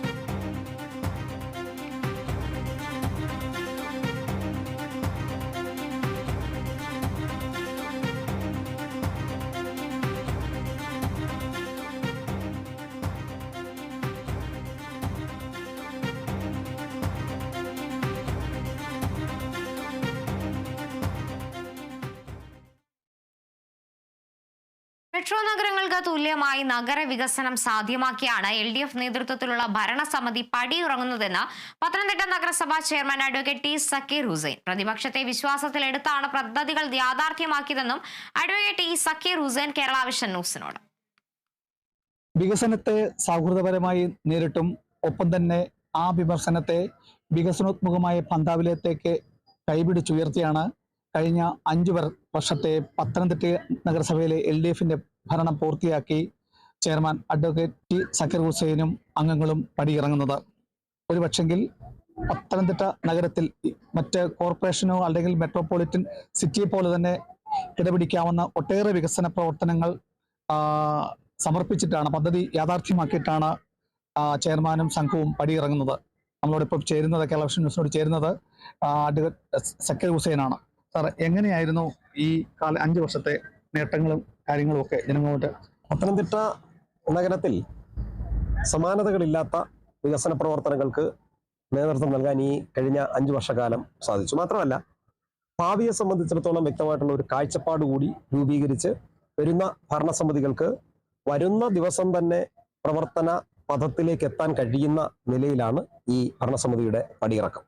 മാത്രമല്ല, വിവാദങ്ങൾക്ക് വിട നൽകിക്കൊണ്ട് ക്രിയാത്മകമായിട്ടുള്ള പ്രതിപക്ഷത്തെ കൂടി സഹകരിപ്പിച്ച് കക്ഷി രാഷ്ട്രീയത്തിന് അതീതമായി വികസനത്തിൽ കക്ഷി രാഷ്ട്രീയമില്ല എന്ന് വളരെ വ്യക്തമായും തെളിയിച്ചുകൊണ്ടാണ് ഈ വികസന പ്രവർത്തനങ്ങളെല്ലാം സാധ്യമാക്കിയത് എന്നതാണ്. വളരെ വ്യക്തമായ ഒരു ഭൂരിപക്ഷത്തോടെ ആയിരുന്നില്ല ഇടതുപക്ഷ ജനാധിപത്യ മുന്നണി അധികാരത്തിലേക്ക് വന്നത്. 13 LDF കൗൺസിൽ അംഗങ്ങളും 3 സ്വതന്ത്രരായി മത്സരിച്ച് വിജയിച്ച കൗൺസിൽ അംഗങ്ങളുടെയും പിന്തുണയോടുകൂടി നഗരസഭാ ഭരണസമിതി അധികാരത്തിലേക്ക് വന്നു. പ്രതിപക്ഷത്ത് 13 UDF കൗൺസിൽ അംഗങ്ങളും 3 SDPI കൗൺസിൽ അംഗങ്ങളും ഉണ്ടായിരുന്നു. പക്ഷേ എല്ലാവരെയും ചേർത്ത് നിർത്തിക്കൊണ്ട് പ്രത്യേകമായ ഒരു തരത്തിലുള്ള ഒരു ഡിസ്ക്രിമിനേഷനും ഇല്ലാതെ നഗരത്തിന്റെ വികസന പ്രവർത്തനങ്ങളിൽ എല്ലാവരെയും പങ്കാളികളാക്കി മാറ്റി. പത്തനംതിട്ട നഗരം ഇവിടെ സൂചിപ്പിച്ചതുപോലെ തന്നെ ഒരു ആധുനിക നഗരത്തോട് കിടപിടിക്കാൻ കഴിയുന്ന നിലയിലേക്ക് കാര്യങ്ങളെ ഒരു ലിവബിൾ സിറ്റിയാക്കി പത്തനംതിട്ടയെ മാറ്റുക എന്ന കാഴ്ചപ്പാടാണ് മുന്നോട്ട് വെച്ചത്. അതിന്റെ ഒരു ഉദാഹരണമാണ് ഹാപ്പിനെസ് പാർക്ക്. ഒരു നഗരസഭാ ബസ് സ്റ്റാൻഡിനെ എങ്ങനെയാണ് ഒരു വലിയ സാമൂഹ്യ ഇടമാക്കി, മികച്ച സാമൂഹ്യ ഇടമാക്കി മാറ്റാൻ കഴിയുന്നത് എന്നുള്ളത്, ആളുകൾക്ക് വരാനും പോകാനുമുള്ള അല്ലെങ്കിൽ കയറാനും ഇറങ്ങാനുമുള്ള ഒരു ബസ് സ്റ്റാൻഡ് എന്നതിന് അപ്പുറത്തേക്ക് ഒരു സാമൂഹ്യ ഇടമാക്കി നഗര ജീവിതത്തിന്റെ ആധുനിക രംഗത്തെ ഒഴിച്ചുകൂടാനാവാത്ത ഒന്നാണ് നൈറ്റ് ലൈഫ്. ഹാപ്പിനെസ് ഇൻഡെക്സ് ആണ് യഥാർത്ഥത്തിൽ ജീവിതത്തിന്റെ നിലവാരത്തെ അളക്കുന്നത്. പത്തനംതിട്ട നഗരസഭാ ബസ് സ്റ്റാൻഡിനോട് ചേർന്ന് ഹാപ്പിനെസ് പാർക്ക് ഉണ്ടാക്കുമ്പോൾ ഇവിടെ ഇനി നമുക്ക് ഏതാണ്ട് 550 മീറ്ററോളം വരുന്ന നിലവിലെ സ്റ്റേഡിയത്തിലെ റൺവേയുടെ അത്രയും തന്നെ ദൈർഘ്യമുള്ള ഒരു നടപ്പാത ഇവിടെ ഫോം ചെയ്യപ്പെടുകയാണ്. അതിന്റെ ഏതാണ്ട് 75% പൂർത്തീകരിച്ചു. രാവിലെയും അതോടൊപ്പം തന്നെ സായാഹ്നത്തിലുമെല്ലാം നടക്കാൻ കഴിയുന്ന, വ്യായാമം നടത്താൻ കഴിയുന്ന ഓപ്പൺ ജിമ്മുകൾ ഇപ്പോൾ സ്ഥാപിക്കപ്പെടാൻ വേണ്ടി പോവുകയാണ്. അതോടൊപ്പം തന്നെ ഇവിടെ ഈ ഹാപ്പിനെസ് പാർക്കിനോട് ചേർന്ന് തന്നെ ഒരു കഫറ്റേറിയ പ്രവർത്തനം ആരംഭിക്കുന്നു. പിന്നെ അതുപോലെ തന്നെ മറ്റ് ശൗചാലയങ്ങളുടെ ഒരു സമുച്ചയം ഉണ്ടാകുന്നു. പ്രത്യേകിച്ച് ചെയർമാനെ നമുക്ക് എടുത്തു പറയേണ്ടത്, നമ്മളിപ്പോൾ മറ്റ് ജില്ലകളിലെ പോലെ തന്നെ നമുക്കൊരു ടൗൺ സ്ക്വയർ, അതായത് ഈ നഗര ചതുരത്വം എന്ന് നമുക്ക് വിശേഷിപ്പിക്കാവുന്ന, അത് ഏറ്റവും യൂറോപ്യൻ രാജ്യങ്ങളിൽ മാത്രമാണ് നമ്മൾ അങ്ങനെ ഒരു സ്ക്വയർ എന്ന തരത്തിലേക്ക് കേൾക്കാറുള്ളത്. ഇത് തന്നെയാണ് ഞാൻ പറഞ്ഞത്, ഒരു ആധുനിക നഗരത്തെ സംബന്ധിച്ചുള്ള ഒരു സങ്കല്പം മുന്നോട്ട് വയ്ക്കുക, ഏറ്റവും വലിയ സാമൂഹിക ഇടം. ബഹുമാനപ്പെട്ട കേരള ഹൈക്കോടതിയുടെ വിധിയെ തുടർന്ന് സാംസ്കാരിക സംഘടനകൾക്കാകട്ടെ രാഷ്ട്രീയ സംഘടനകൾക്കാകട്ടെ ഒത്തുചേരാനുള്ള ഒരു ഇടം തന്നെ പത്തനംതിട്ടയിൽ ഉണ്ടായിരുന്നില്ല. അവിടെ ഏറ്റവും വൃത്തിഹീനമായി കിടന്നിരുന്ന, അതോടൊപ്പം കാട് കയറി ദുർഗന്ധം വമിച്ച് കിടക്കുന്ന ഒരു സ്ഥലത്തെ ഒരു വർഷത്തിനുള്ളിൽ കണ്ണടച്ചു തുറക്കുന്ന വേഗതയിൽ നമുക്ക് അതിനെ ഒരു വലിയ സാംസ്കാരിക കേന്ദ്രമാക്കി മാറ്റാൻ വേണ്ടി കഴിഞ്ഞു. അങ്ങനെ ടൗൺ സ്ക്വയർ എന്ന ഒരു സ്വപ്നം നമുക്ക് യാഥാർത്ഥ്യമായി. പ്രത്യേകിച്ച് ഞങ്ങളുടെ മാധ്യമങ്ങൾക്ക് ഏറ്റവും എടുത്ത് പറയാവുന്ന ഒരു നേട്ടം എന്ന് പറഞ്ഞു കഴിഞ്ഞാൽ ശബരിമലയുടെ ഒരു ഹബ്ബ് എന്ന് പറയുന്നത് പത്തനംതിട്ടയാണ്. ആ പത്തനംതിട്ട ബസ് സ്റ്റാൻഡിനെയും ഒപ്പം തന്നെ ഇടത്താവളത്തെയും ആധുനികവൽക്കരിച്ച് അതിന് വിലമതിക്കാനാവാത്ത ഒരു നേട്ടമായിട്ട് തന്നെ ഒരു ചെയർമാന്റെ പദ്ധതി നമുക്ക് നോക്കിക്കാണാം. നിലയ്ക്കൽ കഴിഞ്ഞാൽ ഏറ്റവും വലിയ ഇടത്താവളമാണ് പത്തനംതിട്ടയുടേത്. അതിനെ ഒരു ഇന്റർനാഷണൽ ട്രാൻസിറ്റ് ഹബ്ബാക്കി മാറ്റുക എന്നുള്ള പ്രവർത്തനങ്ങൾക്ക് തുടക്കം കുറിച്ചിരിക്കുകയാണ്. അതിന്റെ ഭാഗമായി ഒരു കൺസെപ്റ്റ് പേപ്പർ അടക്കം നമ്മൾ കേന്ദ്ര സർക്കാരിന്, സംസ്ഥാന സർക്കാരിന്റെ അനുമതിയോടുകൂടി തന്നെ സമർപ്പിച്ചു. അതിന്റെ പ്രവർത്തനങ്ങൾ നടക്കുന്നു. അതോടൊപ്പം ഇടത്താവളം പോലും അതിന്റെ ലാൻഡ് വീണ്ടും അക്വയർ ചെയ്ത് എടുത്ത ലാൻഡ് നമുക്ക് നഷ്ടപ്പെടുന്ന ഒരു അവസ്ഥയിലായിരുന്നു. അതെല്ലാം മാറി പൂർണ്ണമായിട്ടും അതിനെ കട വിമുക്തമാക്കി മാറ്റുന്ന സാഹചര്യങ്ങൾ ഉണ്ടായി. അതുപോലെ തന്നെയാണ് സൗന്ദര്യവൽക്കരണം. നഗരത്തിന്റെ ഏറ്റവും പ്രധാനപ്പെട്ടതാണ് മാലിന്യ മുക്തമാക്കിയ നഗരത്തെ സൗന്ദര്യവൽക്കരിച്ച് പൂച്ചെടികൾ വെച്ച് അലങ്കൃതമാക്കിയത് മാത്രമല്ല, 3 വർഷക്കാലമായി ആ പ്രവർത്തനങ്ങൾ മുന്നോട്ട് കൊണ്ടുപോകാൻ തുടരുന്നതിനായി അമൃതമിത്ര എന്നൊരു പ്രോഗ്രാം ഉണ്ടാക്കി. അതിൽ നമ്മുടെ 8 സഹോദരിമാർ അവിടെ ജോലിയാണ്. ഇവിടെ നമുക്ക് കാണാനായിട്ട് കഴിയും അത്തരത്തിലുള്ള ആളുകളെ. ആരോഗ്യ കേന്ദ്രങ്ങൾ, വെൽനസ് സെന്ററുകൾ, അതുപോലെ തന്നെ പോളി ക്ലിനിക്ക്, അർബൻ PHC തുടങ്ങിയിട്ടുള്ള നിരവധിയായിട്ടുള്ള പ്രവർത്തനങ്ങൾ. അമൃത് കുടിവെള്ള പദ്ധതി ഏറ്റവും എടുത്തു പറയേണ്ടതാണ്. 28 കോടി രൂപ കേന്ദ്ര സംസ്ഥാന സർക്കാരുകളുടെയും തദ്ദേശ സ്വയംഭരണ സ്ഥാപനത്തിന്റെയും സഹായത്തോടുകൂടി പത്തനംതിട്ടയിൽ ഏതാണ്ട് 11 മാസങ്ങൾക്ക് ശേഷം യാഥാർത്ഥ്യമാകുമ്പോൾ അതിന്റെ 4ാം ഘട്ടം ഇപ്പോൾ പുരോഗമിച്ചുകൊണ്ടിരിക്കുകയാണ്. പ്ലാന്റിന്റെ നിർമ്മാണം നടന്നുകൊണ്ടിരിക്കുകയാണ്. പത്തനംതിട്ടയുടെ ഏറ്റവും വലിയ ജനകീയ പ്രശ്നമായിട്ടുള്ള കുടിവെള്ള ക്ഷാമം എന്ന് പറയുന്നത് പൂർണ്ണമായും പരിഹരിക്കപ്പെടാൻ പോകുന്നത്. അങ്ങനെ ജനകീയമായിട്ടുള്ള എല്ലാ പ്രശ്നങ്ങൾക്കും ഒരു നഗര ജീവിതത്തിന്റെ എല്ലാ അനുഭവങ്ങളും അനുഭവവേദ്യമാക്കാൻ കഴിയുന്ന ഒരു വലിയ കാഴ്ചപ്പാട് അവതരിപ്പിക്കാനായിട്ട് ഈ ഭരണസമിതിക്ക്, ഞാൻ ആദ്യം സൂചിപ്പിച്ചല്ലോ, ഒരുപക്ഷെ അത്രത്തോളം ഭൂരിപക്ഷം ഇല്ലാതെ വന്നിട്ടുള്ള ഒരു ഭരണസമിതിക്കെതിരായിട്ട് ഒരു അഴിമതി ആരോപണമാകട്ടെ, ആക്ഷേപങ്ങളാകട്ടെ, ഒരു അവിശ്വാസ പ്രമേയത്തിന്റെ നോട്ടീസ് പോലും നൽകാൻ കഴിയാത്തത്ര നിലയിലേക്ക് ഈ നഗരത്തിൽ വികസനമാണ് പ്രധാനമായിട്ടുള്ളത്, വിവാദങ്ങളല്ല എന്ന് പൂർണ്ണമായും ബോധ്യപ്പെടുത്തിക്കൊണ്ടാണ് ഈ ഭരണസമിതി പടിയിറങ്ങുന്നത് എന്നതാണ്. പ്രത്യേകിച്ച് നമുക്കിപ്പോൾ നമ്മുടെ ഈ പുറയിൽ കാണുന്ന ഈ പ്രൈവറ്റ് ബസ് സ്റ്റാൻഡ് ഒട്ടേറെ അതിന്റെ നിർമ്മാണത്തിൽ ഒട്ടേറെ വെല്ലുവിളികൾ നിറഞ്ഞതായിരുന്നു. അപ്പൊ അതൊക്കെ യുദ്ധകാല അടിസ്ഥാനത്തിൽ അത് പൂർത്തീകരിക്കാൻ എങ്ങനെ കഴിഞ്ഞു? അത് ശാസ്ത്രീയമായിട്ടുള്ള നിഗമനങ്ങളുടെ അടിസ്ഥാനത്തിൽ ഇത് നിർമ്മാണത്തെ സംബന്ധിച്ചിടത്തോളം എല്ലാ എഞ്ചിനീയറിംഗ് വിദഗ്ധർക്കും ആശങ്കയുണ്ടായിരുന്നു. മുനിസിപ്പൽ അധികാരികൾ അതിന് എഞ്ചിനീയറിംഗ് വിഭാഗം തയ്യാറായിരുന്നില്ല. അങ്ങനെയാണ് ഏറ്റവും പ്രീമിയർ ആയിട്ടുള്ള ഇൻസ്റ്റിറ്റ്യൂഷൻ തിരുവനന്തപുരം ഗവൺമെന്റ് എഞ്ചിനീയറിംഗ് കോളേജിനെ കൊണ്ട് തന്നെ ഒരു പഠനം നടത്തിച്ചു. അത് പല ആവർത്തി നടത്തിയ പഠനത്തിന് ഒടുവിൽ അവർ നിർദ്ദേശിച്ച ശാസ്ത്രീയമായിട്ടുള്ള സ്പെഷ്യൽ അസിസ്റ്റൻസ് പ്രോഗ്രാമിലൂടെ പണം കണ്ടെത്തി. നഗരസഭ കടുത്ത സാമ്പത്തികമായിട്ടുള്ള പ്രതിസന്ധി നേരിടുന്ന കാലഘട്ടത്തിലാണ് 20 ഈ ഭരണസമിതി അധികാരത്തിലേക്ക് വരുന്നത്. കോവിഡ് മഹാമാരിയെ തുടർന്ന് ഓക്സിജൻ പ്ലാന്റ് അടക്കം നമ്മുടെ പണം വകമാറ്റി ചിലവഴിച്ചുകൊണ്ടാണ് ജനറൽ ഹോസ്പിറ്റൽ നമ്മൾ യാഥാർത്ഥ്യമാക്കിയത്. അതിനെ തുടർന്നുണ്ടായ സാമ്പത്തികമായിട്ടുള്ള വലിയ പ്രതിസന്ധിക്കിടയിലും മികച്ച ധനകാര്യ മാനേജ്മെന്റിലൂടെയാണ് ഈ കാര്യങ്ങളെല്ലാം യാഥാർത്ഥ്യമാക്കാൻ കഴിഞ്ഞത്. ലഭ്യമാകാവുന്ന എല്ലാ ഫണ്ടുകളും, അത് കേന്ദ്രാവിഷ്കൃത പദ്ധതിയാകട്ടെ, കേരളത്തിന്റെ പദ്ധതിയാവട്ടെ, നഗരസഭയുടെ തനത് വിഭവങ്ങൾ സമാഹരിക്കലാകട്ടെ, ഇതെല്ലാം സമാഹരിച്ചുകൊണ്ട് മികച്ച ഒരു ധനകാര്യ മാനേജ്മെന്റിലൂടെയാണ് ഈ പ്രശ്നങ്ങൾക്കെല്ലാം പരിഹാരം കണ്ടെത്താൻ വേണ്ടി കഴിഞ്ഞു. അങ്ങനെ സാധ്യമാകില്ല എന്ന് എഴുതി തള്ളിയ ബസ് സ്റ്റാൻഡ് അടക്കം നമുക്ക് പൂർത്തീകരിക്കാൻ വേണ്ടി കഴിഞ്ഞു. ഇതെല്ലാം തുടർന്നും കൊണ്ടുപോകാൻ കഴിയുന്ന ഒരു സിസ്റ്റം കൂടി ഉണ്ടാക്കി എന്നുള്ളതാണ് ഏറ്റവും പ്രധാനപ്പെട്ട കാര്യം. അപ്പൊ അങ്ങനെ ഇപ്പൊ ഈ നഗരത്തിൽ എത്തിപ്പെട്ടാലേ നമുക്ക് ചൂണ്ടിക്കാണിക്കാവുന്ന ഒട്ടേറെ വികസന പ്രവർത്തനങ്ങളാണ് അതെ, അത് ചൂണ്ടിക്കാണിക്കാൻ കഴിയുന്നതും തൊട്ട് കാണിക്കാൻ കഴിയുന്നതും ആളുകൾക്ക് നേരിട്ട് കാണാൻ കഴിയുന്നതും അനുഭവവേദ്യം. പലപ്പോഴും ഭരണാധികാരികൾ ഈ വികസന പ്രവർത്തനങ്ങളെ സംബന്ധിച്ചിടത്തോളം ഉള്ള വായ്ത്താരികൾ മുഴക്കുമ്പോൾ എന്താ എന്ന ചോദ്യങ്ങൾ ഉണ്ടാകുന്നു. ഈ തെരഞ്ഞെടുപ്പിനെ സംബന്ധിച്ചിടത്തോളം വികസന പ്രവർത്തനങ്ങൾ ചർച്ചയാകുമ്പോഴും പ്രതിപക്ഷത്തിന് പോലും വികസന പ്രവർത്തനങ്ങൾ നടന്നില്ല എന്ന് പറയാൻ കഴിഞ്ഞില്ല. പക്ഷേ അവർ ഉയർത്തിയ മുദ്രാവാക്യം ഞങ്ങൾ കൂടി അതിന്റെ പങ്കാളികളായിരുന്നു എന്ന മുദ്രാവാക്യമാണ് ഉയർത്തി. അത് വളരെ ഈ ഭരണസമിതിയെ സംബന്ധിച്ചിടത്തോളം അത് അതിന്റെ പ്രവർത്തനങ്ങൾക്കുള്ള ഒരു എൻഡോഴ്സ്മെന്റ് ആയിട്ടാണ് ഈ ഭരണസമിതി കാണുന്നത്. എല്ലാവരുടെയും സഹകരണം കാലത്ത് ഉണ്ടായിട്ടുണ്ട്. മാധ്യമങ്ങളുടെ പ്രത്യേകിച്ച് വിമർശനങ്ങൾ ഉണ്ടായിട്ടുണ്ട്. പക്ഷെ ആ വിമർശനങ്ങളെല്ലാം വളരെ പോസിറ്റീവായിട്ട് എടുക്കുകയും അത് ചൂണ്ടിക്കാണിക്കുന്ന പ്രശ്നങ്ങളുടെ മെറിറ്റ് അടിസ്ഥാനത്തിൽ ആ പ്രശ്നങ്ങൾ പരിഹരിക്കാൻ വേണ്ടി മുന്നോട്ട് പോവുകയായിരുന്നു. മാധ്യമങ്ങളുടെ എല്ലാം അകമഴിഞ്ഞ പിന്തുണ ഈ കാലയളവിൽ ഈ ഭരണസമിതിക്ക് ലഭിച്ചു എന്നുള്ളതും ഏറെ എടുത്തു പറയേണ്ട ഒന്നാണ്. അവസാനമായിട്ട് നമ്മുടെ ഒരു അച്ചടക്കമുള്ള ഒരു പാർട്ടി പ്രവർത്തകൻ എന്ന നിലയിൽ ഈ തദ്ദേശ തെരഞ്ഞെടുപ്പിൽ നിന്നും സ്ഥാനമാനങ്ങളൊന്നും മോഹിക്കാതെ പുതുതലമുറയ്ക്ക് ഒരു അവസരം നൽകി മാതൃകയായി വീണ്ടും നമുക്ക് ഈ മുഖം വരുന്ന തെരഞ്ഞെടുപ്പുകളൊക്കെ കാണാൻ കഴിയുമോ? അധികാര സ്ഥാനങ്ങൾ എന്ന് പറയുന്നതെല്ലാം ഇങ്ങനെ മാറ്റം ഉണ്ടായിക്കൊണ്ടിരിക്കുന്നതാണ്. അതെല്ലാം പാർട്ടി നിശ്ചയിക്കുന്ന ഓരോ കാലഘട്ടത്തിൽ നമ്മളെ ഏൽപ്പിക്കുന്ന ഉത്തരവാദിത്തത്തിന്റെ ഭാഗമാണ്. ആ ഉത്തരവാദിത്തത്തെ ഭംഗിയായി നിർവഹിക്കുക എന്നുള്ളതാണ് ഒരു രാഷ്ട്രീയ പ്രവർത്തനം. എന്ന് വെച്ചാൽ ഒരു ചെയർമാൻ ആയിരിക്കുകയോ MLA ആവുക, മന്ത്രിയാവുക, MP ആവുക എന്നതുകൊണ്ട് മാത്രം പൊതുപ്രവർത്തനമാകുന്നില്ല. അതെല്ലാം പാർട്ടി കാലാകാലങ്ങളിൽ ഏൽപ്പിക്കുന്ന ചില ഉത്തരവാദിത്തങ്ങളാണ്. അത് നമുക്ക് സമർത്ഥമായിട്ട് അഴിമതിരഹിതമായി മറ്റ് വിവാദങ്ങളില്ലാതെ നിർവഹിക്കാൻ കഴിയുക എന്നുള്ളതാണ് ഏറ്റവും പ്രധാനമായി നമുക്ക് ചെയ്യേണ്ടത്. പാർട്ടി ഏൽപ്പിക്കുന്ന എല്ലാ കൃത്യങ്ങളും വളരെ ഭംഗിയായി പൂർത്തീകരിക്കുക എന്നത് തന്നെയാണ്. ഈ വർഷവും നമ്മൾ ഈ തെരഞ്ഞെടുപ്പിൽ ധാരാളം പുതുമുഖങ്ങളെയാണ് അണിനിരത്തുന്നത്. ഒരുപക്ഷെ മറ്റ് മുന്നണികളെ അപേക്ഷിച്ച് ഏറ്റവും അധികം 30 വയസ്സിന് താഴെയുള്ള 5 സ്ഥാനാർത്ഥികളാണ് ഇവിടെ മത്സരിക്കുന്നത്. യുവാക്കളെ സംബന്ധിച്ചിടത്തോളം 1/3 യുവാക്കളാണ്. എക്സ്പീരിയൻസ്ഡ് ആയിട്ടുള്ള ആളുകളുണ്ട്, അതോടൊപ്പം തന്നെ യുവാക്കളുണ്ട്, പുതുമുഖങ്ങളുണ്ട്. എല്ലാ വിഭാഗത്തിനും റെപ്രസെന്റേഷൻ, കമ്മ്യൂണിറ്റി വൈസ് ആണെങ്കിൽ പോലും എല്ലാ വിഭാഗത്തെയും റെപ്രസെന്റ് ചെയ്യുന്ന ഒരു പാനലാണ് നമ്മളെ ഈ 33 അംഗ കൗൺസിലിലേക്ക് അവതരിപ്പിച്ചിട്ടുള്ളത്. അതെല്ലാം ജനങ്ങൾ അംഗീകരിക്കും എന്ന് തന്നെയാണ് പ്രതീക്ഷിക്കുന്നത്. വരാൻ പോകുന്ന നിയമസഭാ തെരഞ്ഞെടുപ്പിൽ നമുക്ക് ഈ മുഖം കാണാൻ പറ്റുമോ? അതെല്ലാം പാർട്ടി തീരുമാനിക്കുന്ന കാര്യങ്ങളാണ്. ഞാൻ സൂചിപ്പിച്ചല്ലോ, ഇതെല്ലാം ഓരോ നിയോഗങ്ങളായി പാർട്ടി ഏൽപ്പിക്കുന്ന ഉത്തരവാദിത്തങ്ങളാണ്. അപ്പൊ ആ അർത്ഥത്തിലായിരിക്കും എല്ലാ കാര്യങ്ങളെയും നമുക്ക് കാണാൻ കഴിയും. അങ്ങനെ ഒട്ടേറെ വികസനാത്മകമായ പ്രവൃത്തികളും പദ്ധതികളും യാഥാർത്ഥ്യമാക്കിയാണ് പത്തനംതിട്ട നഗരസഭാ ചെയർമാനും സംഘവും അഡ്വക്കേറ്റ് T. സക്കീർ ഹുസൈനും പടിയിറങ്ങുന്നത്.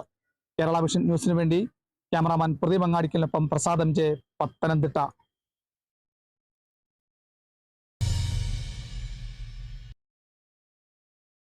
മറ്റൊരു പ്രധാനപ്പെട്ട വാർത്തയിലേക്ക് പോവുകയാണ്. നടിയെ ആക്രമിച്ച കേസിൽ കോടതി ഉത്തരവ് പുറത്തു വന്നിരിക്കുന്നു. 1711 പേജുകളുള്ള വിധി ന്യായത്തിന്റെ പകർപ്പാണ് പുറത്തു വന്നിരിക്കുന്നത്. നടിയെ ആക്രമിച്ച കേസിൽ 6 പ്രതികൾക്ക് 20 വർഷം കഠിന തടവിന് വിധിച്ച വിധി പ്രസ്താവത്തിലെ കോടതി ഉത്തരവാണ് പുറത്തു വന്നിരിക്കുന്നത്. 1711 പേജുകളുള്ള വിധിന്യായമാണ് ഏറ്റവും ഒടുവിൽ പുറത്തു വന്നിരിക്കുന്നത്. ആദ്യഘട്ടത്തിൽ ഇന്ന് ഇത് അപ്ലോഡ് ചെയ്യില്ല എന്നതടക്കമുള്ള വാർത്തകൾ പുറത്തു വരുന്നു. പിന്നീടാണ് അഭിഭാഷകർക്കടക്കം ഹാർഡ് കോപ്പി നൽകാം എന്നൊരു കാര്യത്തിലടക്കം കോടതി അറിയിക്കുന്ന ഒരു സാഹചര്യം ഉണ്ടായിരുന്നു. എന്നാൽ ഇപ്പോൾ കോടതി ഉത്തരവ് പുറത്തു വന്നിരിക്കുകയാണ്. 1711 പേജുകളുള്ള വിധി പ്രസ്താവമാണ് പുറത്തു വന്നിരിക്കുന്നത്. ഇതിൽ ഏറ്റവും നിർണായകമായത് ദിലീപുമായി ബന്ധപ്പെട്ട, അല്ലെങ്കിൽ 8ാം പ്രതിയായ ദിലീപുമായി ബന്ധപ്പെട്ട, ദിലീപിനെ കുറ്റവിമുക്തനാക്കുന്നതുമായി ബന്ധപ്പെട്ട കാര്യത്തിൽ ഗൂഢാലോചന തെളിയിക്കാൻ സാധിച്ചില്ല എന്നതാണ് വിധി പ്രസ്താവത്തിൽ അല്ലെങ്കിൽ പുറത്തു വന്നിരിക്കുന്ന ഉത്തരവിൽ പറയുന്നത്. നടിയെ ആക്രമിച്ച കേസിലാണ് പ്രതികൾക്ക് ഇന്ന് കോടതി ശിക്ഷ വിധിച്ചിരുന്നത്.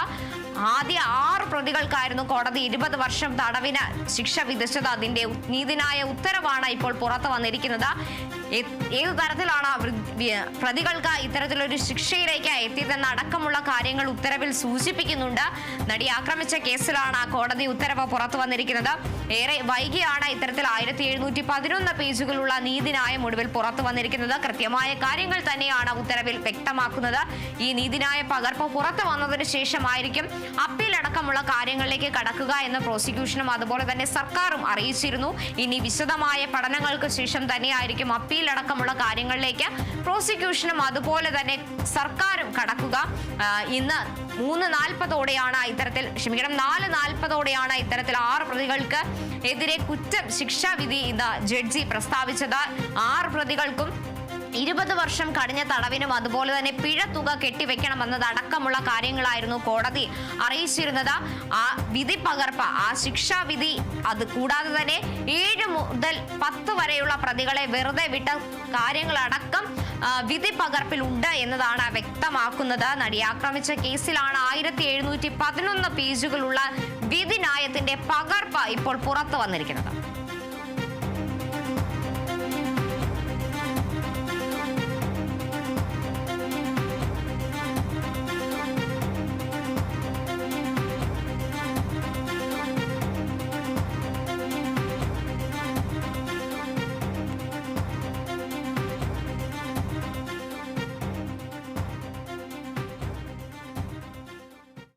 നടി ആക്രമിക്കപ്പെട്ട കേസിലെ ശിക്ഷാവിധിക്ക് പിന്നാലെ പ്രതികരണവുമായി അഭിനേതാക്കളുടെ സംഘടനയായ അമ്മ പ്രസിഡന്റ് ശ്വേതാ മേനോൻ.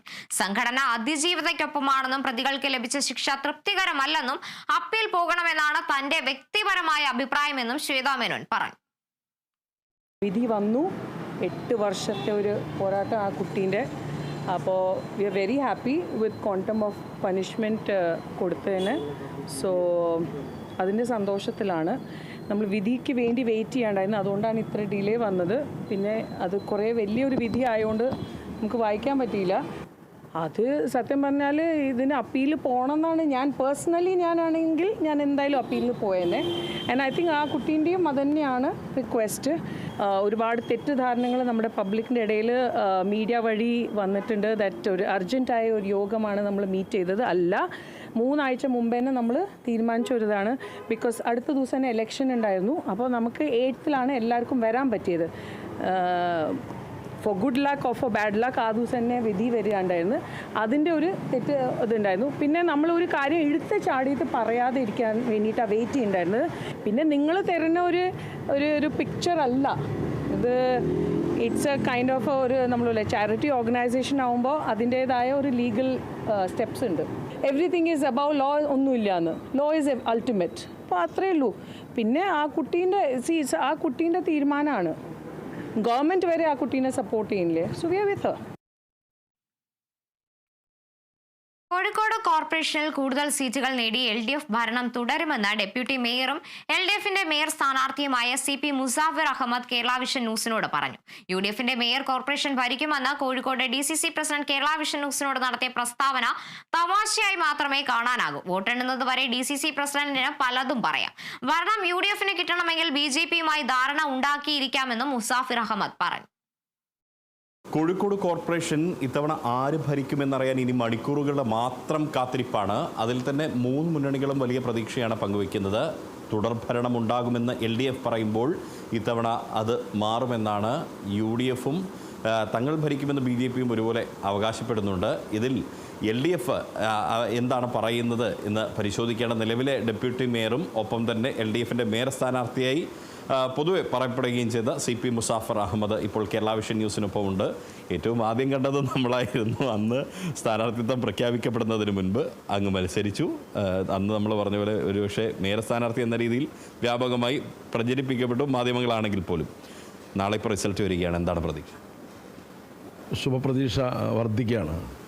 തെരഞ്ഞെടുപ്പ് കഴിയുന്നതോടെയാണല്ലോ പുതിയ അനുഭവം. വോട്ടിങ്ങിന് പോകുന്നതിന് മുമ്പ് തന്നെ ഞങ്ങൾ ആവർത്തിച്ച് പറഞ്ഞിട്ടുണ്ട് LDF നല്ല നിലയിൽ മുന്നോട്ട് പോകും. വോട്ട് രേഖപ്പെടുത്തി ജനങ്ങളുടെ പ്രതികരണങ്ങളെല്ലാം മനസ്സിലാക്കുന്ന അവർക്ക് കൂടുതൽ ശക്തമായി തന്നെ കോഴിക്കോട് LDF തിരിച്ചു വരുന്നൊരു ചിത്രമാണ് ഇപ്പോൾ നടന്നിരിക്കുന്ന തെരഞ്ഞെടുപ്പ് വിധി. നാളെ വോട്ടെണ്ണിയാൽ കൃത്യമായിട്ടും മനസ്സിലാവും. DCC അധ്യക്ഷൻ വ്യക്തമാക്കിയത് 40 സീറ്റുകൾ എന്നത് ഇപ്പോഴും അദ്ദേഹം ഉറച്ചു പറയുകയാണ്. അദ്ദേഹം പറയുന്നു കഴിഞ്ഞതിൽ നിന്നും ഒക്കെ കൂടുതൽ സീറ്റുകൾ പിടിച്ചുകൊണ്ട് UDF ശക്തമായി തന്നെ തിരിച്ചുവരും. മാത്രമല്ല UDFൻ്റെ മേയറായിരിക്കും ഇനി കോർപ്പറേഷൻ ഭരിക്കുക എന്നുള്ളത്. തമാശയായിട്ട് എനിക്ക് തോന്നാം. എന്നാലും LDF കൂടുതൽ തന്നെ കഴിഞ്ഞ തെരഞ്ഞെടുപ്പിനേക്കാളും കൂടുതൽ മുന്നോട്ട് പോകുന്നൊരു ചിത്രമായിരിക്കും ഉണ്ടാകും. അപ്പോൾ അതല്ലാതെ സാധാരണഗതിയിൽ ജനങ്ങളുടെ പൊതുവികാരവും അഭിപ്രായങ്ങളും ജനങ്ങൾ പങ്കുവച്ച ആശയങ്ങളും എല്ലാം വെച്ച് ഇന്നത്തെ ഒരു സാഹചര്യത്തിൽ ജനക്ഷേമകരമായിട്ടുള്ള ഒരു വികസന കാഴ്ചപ്പാട് നമ്മുടെ നാട്ടിലുണ്ട്. ആ ഒരു സാഹചര്യത്തിൽ നിന്നുകൊണ്ട് തന്നെ ജനങ്ങളുടെ പൊതുപ്രകടനം, അവരുടെ അഭിപ്രായ പ്രകടനങ്ങൾ, അവരുടെ പങ്കുവെക്കപ്പെടുന്ന ആശയങ്ങളെല്ലാം LDF തന്നെ തുടരുമെന്നുള്ളതാണ്. അപ്പോൾ DCC പ്രസിഡന്റ് അത് നാളെ വോട്ടുണ്ടെന്നവർ അദ്ദേഹം പറഞ്ഞുകൊണ്ടേയിരിക്കട്ടെ. അപ്പോൾ അത്ഭുതകരമായൊരു സംഭവം കോഴിക്കോട്ടുണ്ടാവേണ്ടി പോകുന്നില്ല. ഉറപ്പിച്ചും തറപ്പിച്ചും അങ്ങനെ പറയുന്നുണ്ടെങ്കിൽ BJPയുടെ വോട്ട് വാങ്ങി പരസ്പരം അങ്ങോട്ടും ഇങ്ങോട്ടും ഏതെങ്കിലും ആശയപരമായ ധാരണയുണ്ടാക്കി പരസ്പര ധാരണയോടെ ഉറപ്പിക്കാമെന്നല്ലാതെ സാധാരണതയിലുള്ള തെരഞ്ഞെടുപ്പിൽ UDFന് ഈ തെരഞ്ഞെടുപ്പ് ഇപ്പോൾ നടന്നിരിക്കുന്ന തെരഞ്ഞെടുപ്പിൽ കോഴിക്കോട് കോർപ്പറേഷൻ ജയിക്കാവുന്ന ഒരു അന്തരീക്ഷമേ ഇല്ല. ഇത്തവണ LDF എങ്ങനെയായിരിക്കും? കോഴിക്കോട് കോർപ്പറേഷനിൽ കൂടുതൽ സീറ്റുകൾ ഉണ്ടാകുമ്പോൾ 50 എന്നുള്ള കഴിഞ്ഞ തവണത്തെ ആ ഒരു സ്റ്റാറ്റസ് കോ നിലനിർത്തുമോ, അല്ല അതിൽ കുറയാനാണോ സാധ്യത? എങ്ങനെയാണ് ഈ കൂട്ടലും കിഴക്കിലും ഒക്കെ നോക്കുമ്പോൾ ഒരു ആത്മവിശ്വാസം എന്താണ്? ഞാൻ പറഞ്ഞല്ലോ, കഴിഞ്ഞ തവണത്തെക്കാളും മുന്നോട്ട് പോവുകയാണ് ചെയ്യുക. കഴിഞ്ഞ തവണ ലഭിച്ചതിനേക്കാളും കൂടുതൽ സീറ്റ് ഇത്തവണത്തെ തെരഞ്ഞെടുപ്പിൽ ജനങ്ങൾ വോട്ട് രേഖപ്പെടുത്തിയിട്ടുണ്ട്. അതിനടിസ്ഥാനത്തിൽ പെട്ടി വെട്ടമർത്തി തുറന്നു നോക്കിയാൽ നാളെ വരാൻ പോകുന്ന വിധി കോർപ്പറേഷനിൽ LDFന് കൂടുതൽ കൗൺസിലർമാരെ സൃഷ്ടിച്ച് കൂടുതൽ ശക്തമായ പുതിയൊരു ഭരണസമിതി നിലവിലുണ്ട്. നിലവിൽ ഇപ്പോൾ പുതിയ മേയർ ഇന്ന് സ്വാഭാവികമായിട്ടും ഇനിയിപ്പോൾ പുതിയ മേയർ വരണം. ഡെപ്യൂട്ടി മേയറാണ് നിലവിലെ പാർട്ടിയുടെ ജില്ലാ സെക്രട്ടേറിയറ്റ് അംഗമാണ്. മത്സരിച്ചവരിൽ മുതിർന്ന ഒരു ആളും കൂടിയാണ്. സ്വാഭാവികമായും അങ്ങേ പാർട്ടി ചുമതല ഏൽപ്പിക്കുന്ന ഒരു ഘട്ടം വന്നു കഴിഞ്ഞാൽ നമുക്കൊരു നല്ലൊരു ഭരണം പ്രതീക്ഷിക്കാമോ? ഞാൻ നേരത്തെ പ്രതികരിച്ച് കഴിഞ്ഞിട്ടുണ്ടല്ലോ. ഭരണം എന്തായാലും നല്ല ഭരണം LDF ഒരു തെരഞ്ഞെടുപ്പ് മാനിഫെസ്റ്റോ മുന്നോട്ട് വെച്ചിട്ടുണ്ട്. ആ മാനിഫെസ്റ്റോ നടപ്പാക്കുക എന്നുള്ളതാണ് മാൻഡേറ്റ് ലഭിച്ചു കഴിഞ്ഞാൽ പാർട്ടിയുടെ നേതൃത്വം മുന്നണിക്ക് ചെയ്യാൻ വേണ്ടി കഴിയുക. അപ്പോൾ അതിൽ ശക്തമായി തന്നെ നമ്മുടെ പൊസിഷൻ എന്തായാലും ഞാനടക്കമുള്ള തിരഞ്ഞെടുക്കപ്പെടുന്ന ജനപ്രതിനിധികളുടെ LDFൻ്റെ പൊസിഷൻ, ഓരോരുത്തരുടെയും പൊസിഷൻ എന്തായാലും അതിശക്തമായ അടുത്ത 5 വർഷക്കാലം കോഴിക്കോട്ടെ LDFൻ്റെ ഭരണം മികച്ച നിലയിലായിരിക്കും. പിന്നെ മേയർ എന്നൊക്കെയുള്ള ചുമതലകളെല്ലാം പാർട്ടി പൊസിഷൻ നോക്കിയിട്ട് തീരുമാനിക്കുന്ന രീതിയല്ലുള്ളത്. തിരഞ്ഞെടുപ്പ് കഴിഞ്ഞാൽ നമ്മുടെ പാർട്ടിയും മുന്നണിയും ആലോചിച്ച് mayor, deputy mayor, standing committee ചെയർമാൻമാർ എന്നിവരൊക്കെ യുക്തമായ നിലയിൽ വിന്യസിക്കുകയാണ് ചെയ്യുക. അതിലൊന്നും യാതൊരു എന്താ പറയുക വേറെ തലത്തിൽ UDFനെ പോലെയുള്ള ഒരു ആശങ്കയോ പ്രശ്നങ്ങളോ നമുക്കിടയിലില്ല. വേണമെങ്കിൽ ഒരു അപ്രതീക്ഷിത മേയറും വരാം. അങ്ങനെയല്ല, ഒരു മേയർ വരും LDF. CP മുസാഫർ അഹമ്മദാണ്, അദ്ദേഹമാണ് LDFൻ്റെ മേയർ സ്ഥാനാർത്ഥി. സ്വാഭാവികമായും LDF കഴിഞ്ഞ തവണത്തേക്കാൾ ശക്തമായ തിരിച്ചുവരവ് നടത്തുമെന്നുള്ളതാണ്. DCC പ്രസിഡന്റിൻ്റെ പ്രസ്താവന കേവലം ഒരു തമാശയായി മാത്രം കാണാനാണ് ആഗ്രഹിക്കുന്നതെന്നും അദ്ദേഹം വ്യക്തമാക്കുന്നു. ക്യാമറ പേഴ്സൺ രാഹുൽ മക്കടയ്ക്കൊപ്പം Riyas KMR, Kerala vision news, Kozhikode.